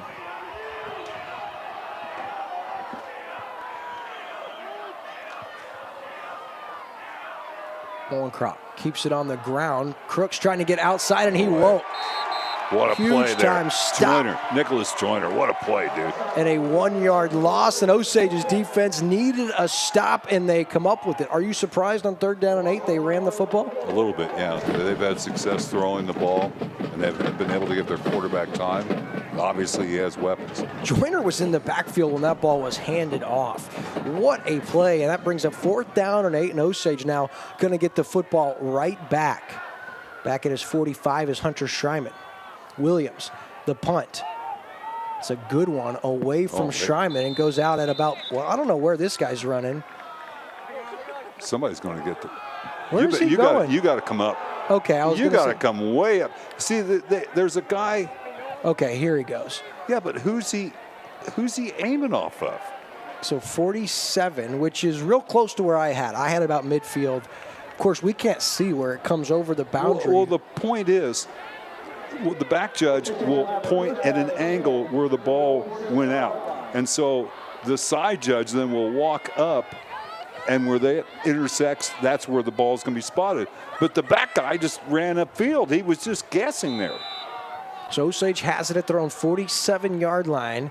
1st down carry to Arrowwood. Stays on his feet and then taken down after a 2-yard gain. Osage just has not been able to run the ball here in the second half, and someone shaken up. Yeah, there is a Knight shaken up. That's number 26, Tyler Woodle, who's been solid for St. Francis Borgia. So with 4:54 left, your score is 12-10. The Knights out in front, but Osage with the football. We'll take a commercial break and be back on Lake TV. The best year-round dining at Lake of the Ozarks is Tucker Shuckers Oyster and Tap. Open 7 days a week for lunch and dinner. Enjoy our award-winning menu, including our signature oysters. And we serve food until 11, so stop by tonight after the Indians game. Tucker Shuckers on the historic Bagnell Dam Strip. Proud sponsor of Osage Indians football on Lake TV. At New Spring Wellness Center, we understand how hectic life can be and the stress that comes with it. We also understand that your health often gets forgotten about. Whether it's addiction, weight loss, or lack of energy, New Spring Wellness Center offers natural services you won't find other places. From our vitamin IV drips to our laser hair removal and everything else. Naturally better health is our focus at New Spring Wellness Center in Osage Beach. Call now to schedule your free consultation.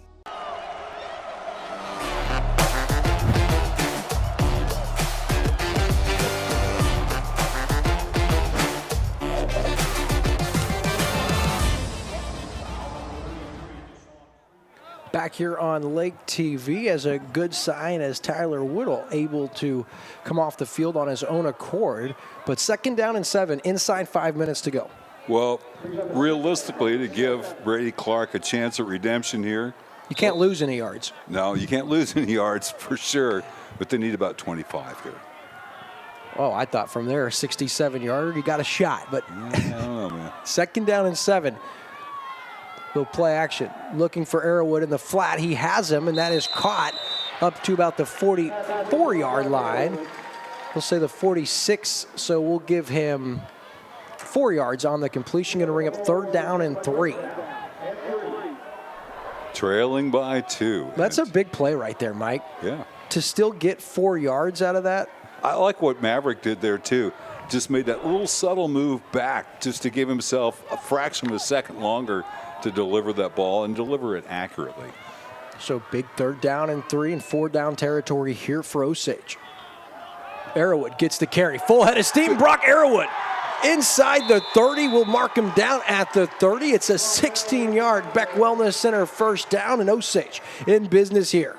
Now you can milk the clock. You can really milk the clock, although Borgia has all 3 of their timeouts remaining.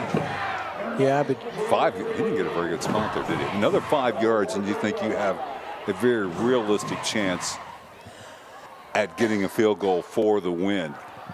Play from the sideline. I think you got to take the clock down every time. If you can, a touchdown would force Yeah. St. Francis Borgia to score on their own. First down carry, not a lot doing there. No gain. Who was the carrier there? Was it? That was Herring? Christian Herring. Okay. Once again, the junior. So still 3:40 left on the clock in St. Francis Borgia with all 3 timeouts. Start watching the way they use those in this situation. Still 3:30 on the clock here. And about a 48-yard field goal attempt from here. So you've got to pick up a little bit more. See if you get any help here. Take a shot to Schreiman. Play action, looking for Wall, and errant throw, incomplete. And Ethan Wall never had a shot. Going to bring up 3rd down and 10. I'm not sure what happened to the ball. I was watching the defensive backfield and just saw the ball kind of end over end out there. So here, if you don't get a yard here, Mike, and it ends up being 4th down and 10, do you try a field goal? You almost have to, don't you? I would think so. I mean, that might be your last. I mean, only one timeout for Osage, so that may be your last shot. If they get a couple of first downs, you may not see the ball again. I would expect Osage's best play call right here. Hey, I think up to the 25, that's 42, 43. That's clock down to certainly 3. doable. You can't take a penalty. And they did it. Taking a shot here into the flat and did not convert. He was looking for Hunter Schreiman. There's no flags on the field, so 4th down and 10. And this is huge, a decision here for Coach Shannon Jolly and the Indians. He's had to make some tough decisions here in the second half. I mean, do you send Brady Clark out there? Do you send the offense out there? I mean, there's no reason to punt here. Well, they sent Colt Butler out. So play clock at 15 seconds at this point. 4th down and 10 with 3:14 left in a timeout. This wouldn't be ball game, but a huge play here for Osage. I think they reset the play clock.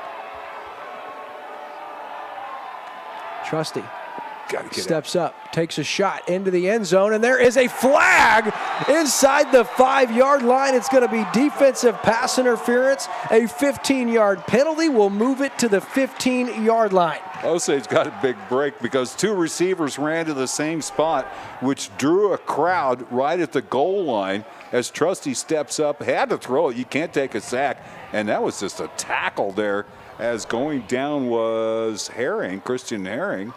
Yeah, I got to credit Maverick Trusty for stepping up into the pocket, not taking a sack, and giving the play an opportunity to develop. Otherwise, there's no flag. Well, I got to tell you, Borgia's been hammered by penalties here in the second half. Now, I think regardless, the touchdown's the ideal situation, but you've got to work as much clock as you possibly can. Now, they're not going to restart the clock here, I don't believe. Nope. So with 3:08 left, Osage inside the Price and Randall injury attorney's red zone. So all they could ask for as far as staying in this game and giving them a shot. Trusty to Arrowwood. Great cutback. Really good cutback, and he gets 3, maybe 4, down to the 11 as the clock continues, and we'll keep an eye on Boyd Manny, St. Francis Borgia head coach. And if Osage could, they'd love to get another first down without scoring here. Set up a first down and goal inside the 5. Start forcing Coach Manny to use those timeouts. Remember, they had kind of a scramble deal that at Borgia at the end of the first half, and it didn't go particularly well. Yeah, an opportunity to extend that lead. Osage holds and keeps it a 3-point game at the break. And now 12-10, just a 2-point game. Osage in field goal range. Arrowwood, he's upended and taken down. Wow. Loses a yard, or at least no gain. Going to bring up 3rd down and 7. George Fulmer, man, he's tough out there at that defensive end. He just undercut Arrowwood, and there wasn't any room for Arrowwood to try to move around anywhere. And here, I mean, for Osage, 3rd down and 7. You let this clock continue to run, and then you snap it. And if you run, even if you don't get the first down, you force St. Francis Borgia to start calling those timeouts. I'm sorry, they haven't called one yet, to be honest with you. Once that time's gone, it's not coming back, and your timeouts are still on the board. That's great. Arrowwood. Oh, he takes a shot from Crooks, who comes up and makes a huge play.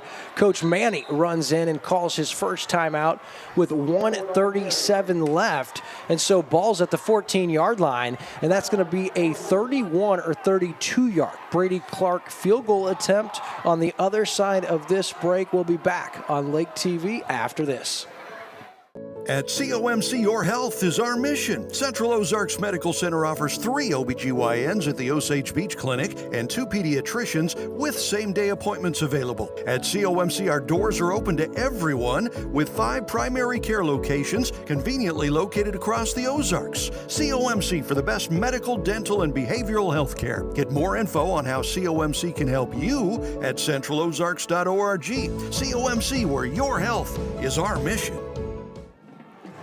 Back here on Lake TV, and what's shaping up to be an absolute thriller. It's St. Francis Borgia out in front 12-10, but Osage 4th down and 9 from the 14-yard line, and this is where we're going to see a shot at redemption for Brady Clark, who recently just missed a 32-yarder on the last possession, wide left, and now he's going to get an opportunity to redeem himself, Mike. Life doesn't give you too many second chances, and this is when you got to take advantage of. Yeah, I think it's just don't rush.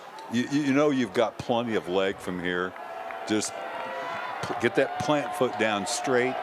You're just inside the hash mark, so there's very little right to left here. And mark it off, take a deep breath. Officially attempted from 31 yards, where Robert Dubbs will set up. Nathan Grohl will snap. Good snap, good hold. The kick is up. It's long enough, and it is good. Brady Clark from 31 yards out puts Osage out in front by a score of 13-12. He asked for a shot at redemption. He gets it, and he pays off the Osage Indians, who lead 13-12 with just 1:33 left in this one. Osage, not a lot of offense here in the second half. Wall had a couple of big catches, but even one of those ended in a fumble, and had a big catch by Arrowwood. And Arrowwood had, of the rushing attempts in the second half, Arrowwood had a 16-yarder. Other than that, they've not had anything more than a 4-yard gain, and that's been quite a few attempts too.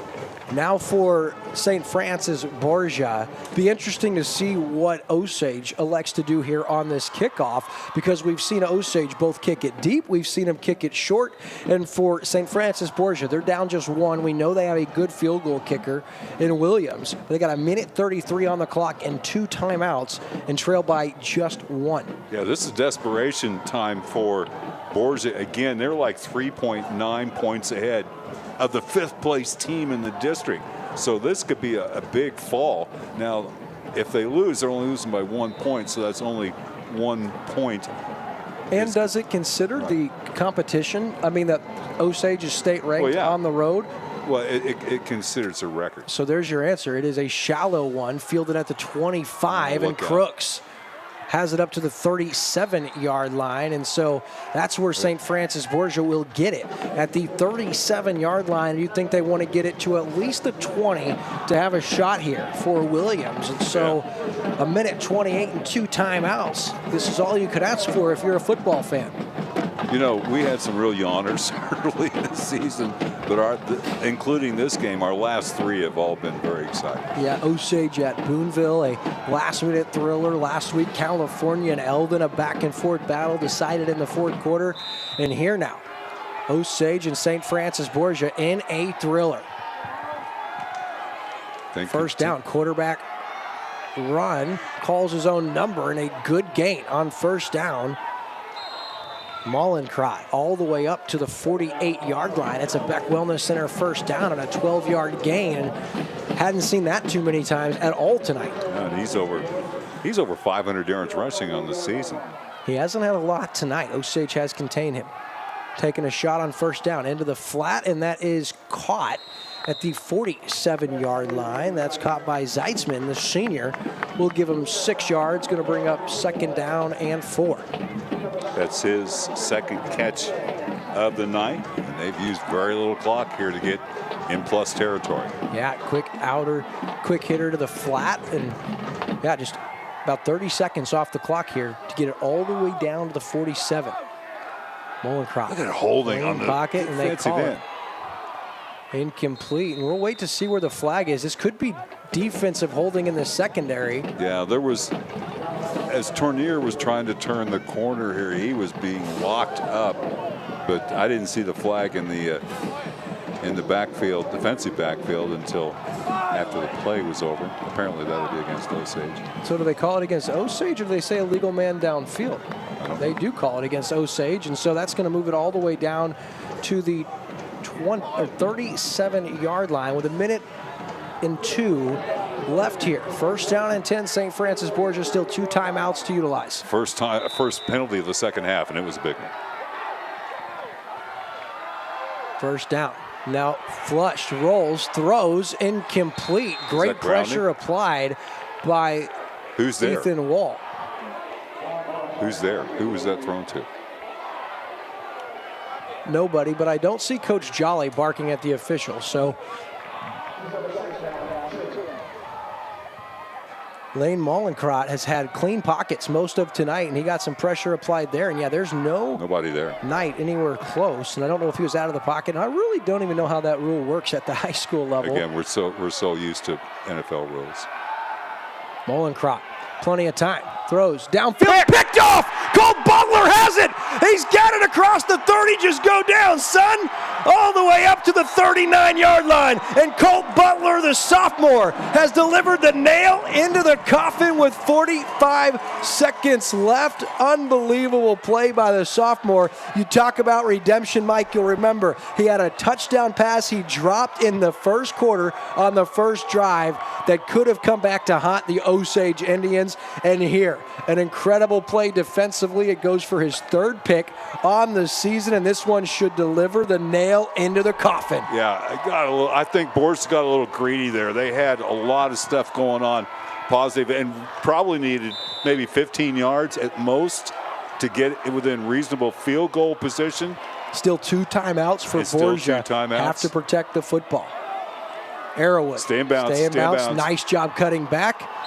Great job by Brock Arrowwood. He has about 3, and you said stay in bounds. He heard you, stops on a dime and goes down. So a 4-yard gain, and St. Francis Borgia calls their second timeout with 38.3 seconds left. Well, Borgia with 4 turnovers tonight, and they've been hammered with penalties here in the second half. 55 yards in penalties in the second half. And some untimely penalties as well. A 4th down and 10, and really Osage got a break on the 4th down and 10 the first time. And then you'll remember on 4th down and 10, it was the streaker, 2 players in the same area.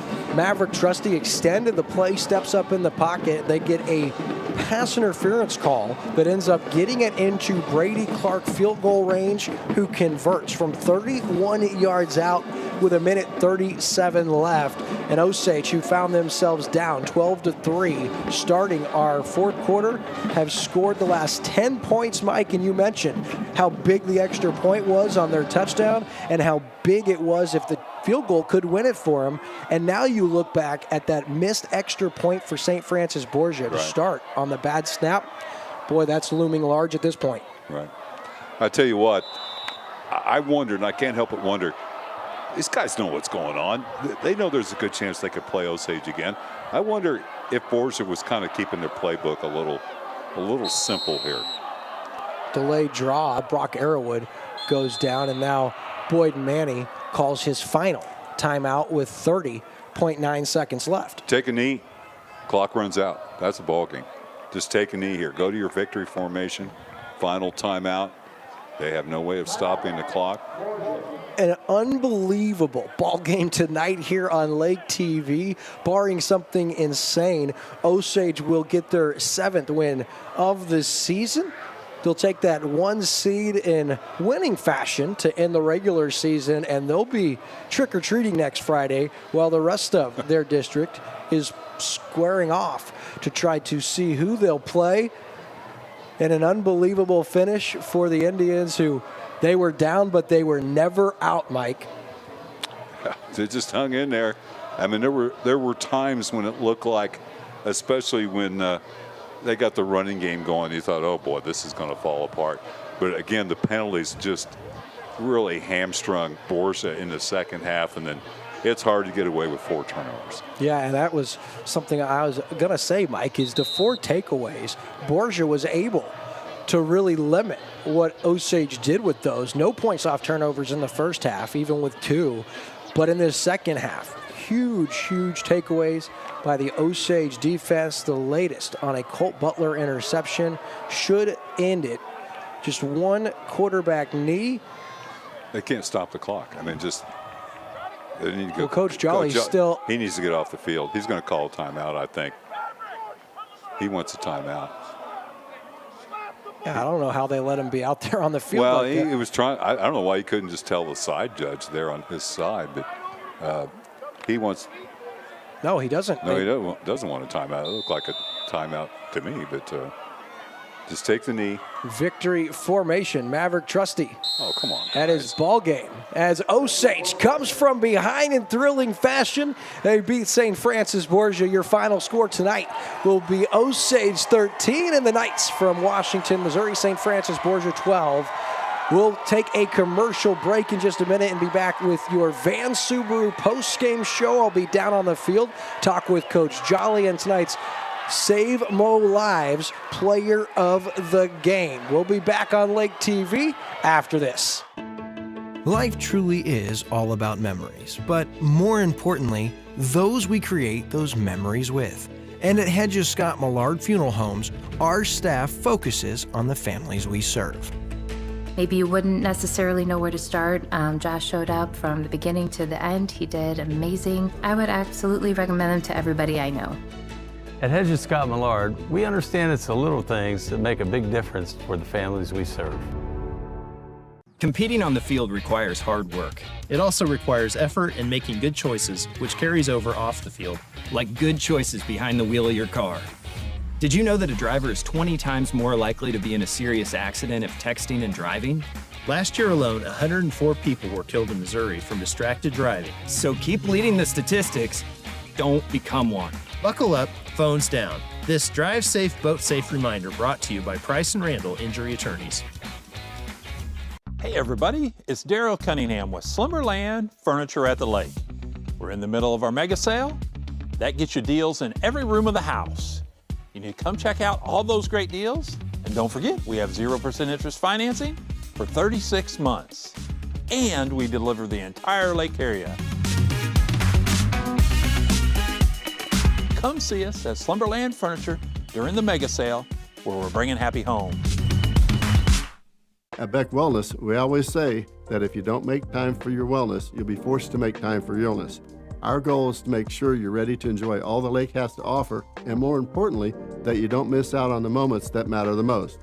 From neuropathy, problems with your feet, hip, or back pain, and even a spinal tune-up.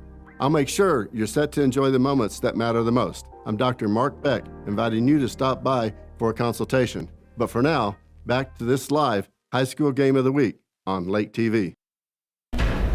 So what are you in for? I had a few beers and I decided to drive. You? I stopped at a green light. I was high. Dude, you can't be drunk or high while driving. Yeah, that's illegal. Even just slightly buzzed or high decreases your reaction time by at least 50%. What? It does. Well, what did you guys do? Us, we robbed the house. Be a good guy. Don't drive drunk or high. It's time for a new home, and your solution is Ozark Homes under the water tower in Lori. Your home is and should be your safe place. At Ozark Homes, we take your dream and make it a reality while staying within your budget. With real estate and construction prices at an all-time high, let Ozark Homes stretch your dollar. We have many customizable options, including kitchens, bathrooms, fireplaces. We even offer a second level option. Quotes are always free, so give us a call or stop by today. Ozark Homes, making homeowners' dreams a reality for over 30 years.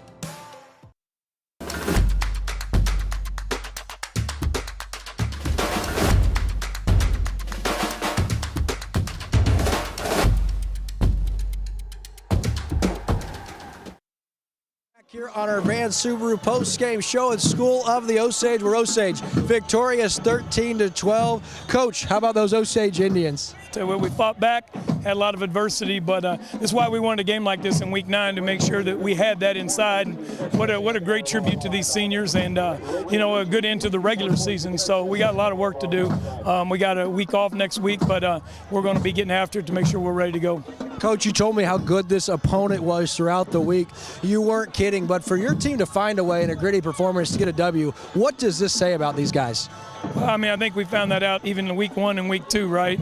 But we had, a couple drop passes and some things that could have went our way. But, it's just about going to the next play. And I think this senior leadership allowed us to continue to grind. And I didn't ever feel like we were out of it. And that hats off to them. Got to talk about Brady Clark, what a year he's had. Of course, misses the field goal, gets another shot. You never doubted for a second, did you, Coach? I just told him when he came off, I said, get ready for the next one. I mean, you can't. I mean, it'd be the death of somebody to talk about. That's a tough spot to be in. And when you don't make a field goal, there's a couple ways to go, and you can just steady yourself and be ready for the next one, or you can, get down at it, and that's all you think about. So he's a great kid. He knows how to handle that. Got to talk about your defense tonight, Coach. You end up getting 4 takeaways, and in dire times in the game, you guys were able to get a 3 and out and get it back to your offense. Talk about that defense. I think Coach Hess and those guys work relentlessly. I tell you, they work harder than the offensive guys because they got so much to do. And it's just a lot of work and effort. And kids believe in making stops and what they're doing defensively. When you believe in your system and your coaches put you in the right direction, you're going to play hard and fast, and that's what they did. A great night, and the night of redemption. You talked about Brady Clark and his comeback, but how about Colt Butler? Game-sealing interception, the sophomore. Really excited to see this kid down the stretch, man. He's been special for you guys. Yeah, he's going to play a lot of good ball as an Osage Indian. So we got a lot of good young kids that people haven't seen. When you're playing well, a lot of the upperclassmen are get the majority of the playing time. But we got some younger players coming up that we're excited about, and hopefully they can just wait for another year and a few more games, and we'll see how it goes. Coach, want to congratulate you on the win and ask you to introduce us to tonight's Save Mo Lives Player of the Game. Well, hey, introduce you to number 22, Brock Airwood. This young man right here is the true representation of what we talk about. We talk about him being a program guy. I love him. Had a heck of a game. Appreciate your leadership. There it is, Brock Arrowwood, your Save Mo Lives Player of the Game. Brock, you're without Drake Williams tonight. You're already a leading rusher for this team. You get some extra reps. Talk about tonight and getting a W in a gritty performance. I just think everyone really wanted to win, and I don't think there was a doubt on our mind that we could win this game. I felt we were the better team, and watching film, it just shows we had the mentality, and you just got to be there for another, and we stuck it to them late, and everybody just knew that we could have won this game and that we were going to. I think it's just a team effort, and just everyone trusting each other. You had a huge play late in the game on a catch where you caught it out of the backfield and ended up running about 20 yards to set your team up. But I got to talk about your senior kicker, Brady Clark. You guys haven't seen him miss many kicks. He misses one, he gets another opportunity. Did anybody on the sideline have a doubt for a second that was going in? No, I mean, you can't really ice the Iceman. Iceman's got it in him. It's just like a Thursday night or Thursday evening. He does it all the time. Everybody just got his back. Even if he misses we still got his back. I trust him to make the next one. Is that your little sister right there? No, she actually is his sister. Where I work at the Cradle to Crayon, she's there. Oh, awesome. All right, well, man, Brock Arrowwood, tonight's Save Mo Lives Player of the Game. Congrats, Brock. Thanks for your time, buddy. All right, hey everybody, remember these simple decisions will help save lives when you're out driving on Missouri roadways. Slow down, buckle up, put your phones down, and drive sober. Again, these simple decisions will help save Mo lives. As we take a commercial break, we'll be right back to finish up our Van Subaru post-game show Back in the Boot with Mike Bissell.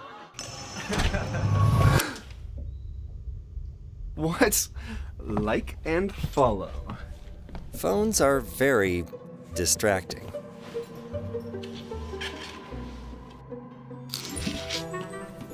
which is why Missouri now has a law against holding a phone while driving. Dude, what are you doing? You can't hold your phone while driving. Yeah, that's illegal. Buckle up. Well, you can't get any closer than this game and have an actual outcome. 13-12. School of the Osage gets the win. St. Francis Borgia finishes up their regular season at 5-4. School of the Osage goes to 7-2, and they'll have the bye next Friday night. And we'll be back 2 weeks from tonight here. They'll have home field throughout their district tournament as they have secured the #1 seed. They had it going into tonight. Let's take a look at the final numbers. There's no doubt about what the difference is in this game other than the 1 point. Penalties and turnovers is what's going to really jump off the page at you. Malincrot had 4 carries for 21 net yards on the night. Crooks was the hard worker. 24 carries, 171 yards from scrimmage, had that 72-yarder. And then we had 4 for Mounting and 2 carries for 4 yards as they tried to get him to punch it in down at the goal line. The passing stats, that was actually 17 carries. I'm looking at the wrong line here. 30 carries and 2 fumbles and 196 yards net on the ground for St. Francis Borgia. Here's the passing stats: 10 for 19 for Malincrot. He had the 2 picks, the one there that sealed it at the end for School of the Osage. The catches went to Borgerding, had 4 for 74, had a 141-yarder in that long last drive. Zeitzman had 2 for 11. And Weber had 3 for 28, all in the second quarter, I believe. So again, 10 for 19 and 2 interceptions, 2 fumbles, so 4 turnovers, but 9 penalties for 90 yards. They really racked up a lot of penalty yardage in that second half. 309 yards net from scrimmage for St. Francis Borgia. They finished up the regular season at 5-4. For School of the Osage, 7-2 as they wait 2 weeks to get their chance to advance in the postseason. Butler had 2 carries for 10 yards. Trusty 7 for -6. Had a sack that really put him on the negative side there. Herring had 11 for 22, but 3 negative carries in the second half really hurt his total. But Arrowwood was the guy who carried the load running the ball tonight. 25 carries for 72 yards. He had to work for him. Had a big 16-yarder there in that last drive. The totals for the rushing was 98 yards total, 45 attempts. So just a little bit over 2 yards an attempt and just 1 penalty. The passing stats, I need to add something up here. They were 9 of 27. 14 of 27 throwing the ball tonight. 14 to 27. I forgot to fill out one line. The receptions went to Wall. He had a big game, both offensive and defense for Osage. 7 receptions for 95 yards. Schreiman had 3 for 24, and Arrowwood 4 for 43. So 162 through the air, 98 on the ground, 260 net from scrimmage for Osage. The big difference is they had 1 turnover to Borgia's 4, and only 35 yards in penalties. Check out 35 yards in penalties on 5 penalties in the game. So a huge difference there, 55 yards in penalties, and the 3 turnovers certainly factored into the final score in this game. So Osage, the 1 seed, will play again 2 weeks from tonight. Again, as far as they advance in district, that'll be the semifinal and final if they can do that. They'll be here at home since they are the 1 seed, but they're off next week. I'm not sure if William's coming back up. Yeah, we can wait on William for a second here. We can wait on William for a second. He signs the paychecks. I'll wait all day. Hey, what a gutsy win for Osage. Got to talk with my buddy Brock Arrowwood, but another guy you got to mention, Robert Dubbs. He had the fumble. He had the special teams play that got ripped away from him, and he's really one of those unlikely guys that's always making plays that may not always show up on the stat sheet. But, man, what a game. And what did I interrupt? Where were we at? Nothing. I was just wrapping up here. I was kind of stalling to see if you're going to make it back up here. I'm good at stalling. Not much else. But I just want to thank our incredible crew. A lot of people now do high school football, whether it's radio, TV, with streaming, and really is an honor and a blessing to work with our crew. From the top, Andrew Evans, our chief engineer, technical director, just the best in the business. Michelle Kitchen, Sierra Smith, Brady Ford, Dave Leatherberry, Spencer Wall, of course, the Hall of Famer Mike Bissell, and Devin Humiston also joining us this year, and Carson Reisner, part of our crew. But, man, it's so much fun doing high school football. It's hard to believe that it's our final live broadcast of the season. And I got to thank you again for giving me the opportunity to do something that I love and had kind of yanked out from underneath me 3 years ago, and we have a great time with the games. We've had some fun games to wrap up the season here to work, too. It's kind of like the Patriots situation, right, when they let Tom Brady become a free agent. It wasn't hard for the Bucs to decide to sign him up quickly. It's been an honor and a pleasure for 3 years as we say goodbye for high school football for 2025. But for Osage, their season is not over yet as the district playoffs begin next week, their first-round bye, and we'll keep you posted, so connect with our Facebook page, our Instagram page, as we'll be there at the rest of the Osage games giving you live score updates on Twitter and on Facebook and all of those. So we sure appreciate you guys tuning in. For our entire crew from School of the Osage, until next season, my friends, good night and God bless. The Suba Boo event is going on now at Van Subaru of Kansas City this October. Save more with every mile at Kansas City's Subaru destination. Drive home any of our new 2025 Subaru models like the Forester, Crosstrek, and Outback and get 0% APR. Don't miss your chance to save with 0% APR during the Suba Boo event. Shop now at vansubaru.com, where you save more with every mile.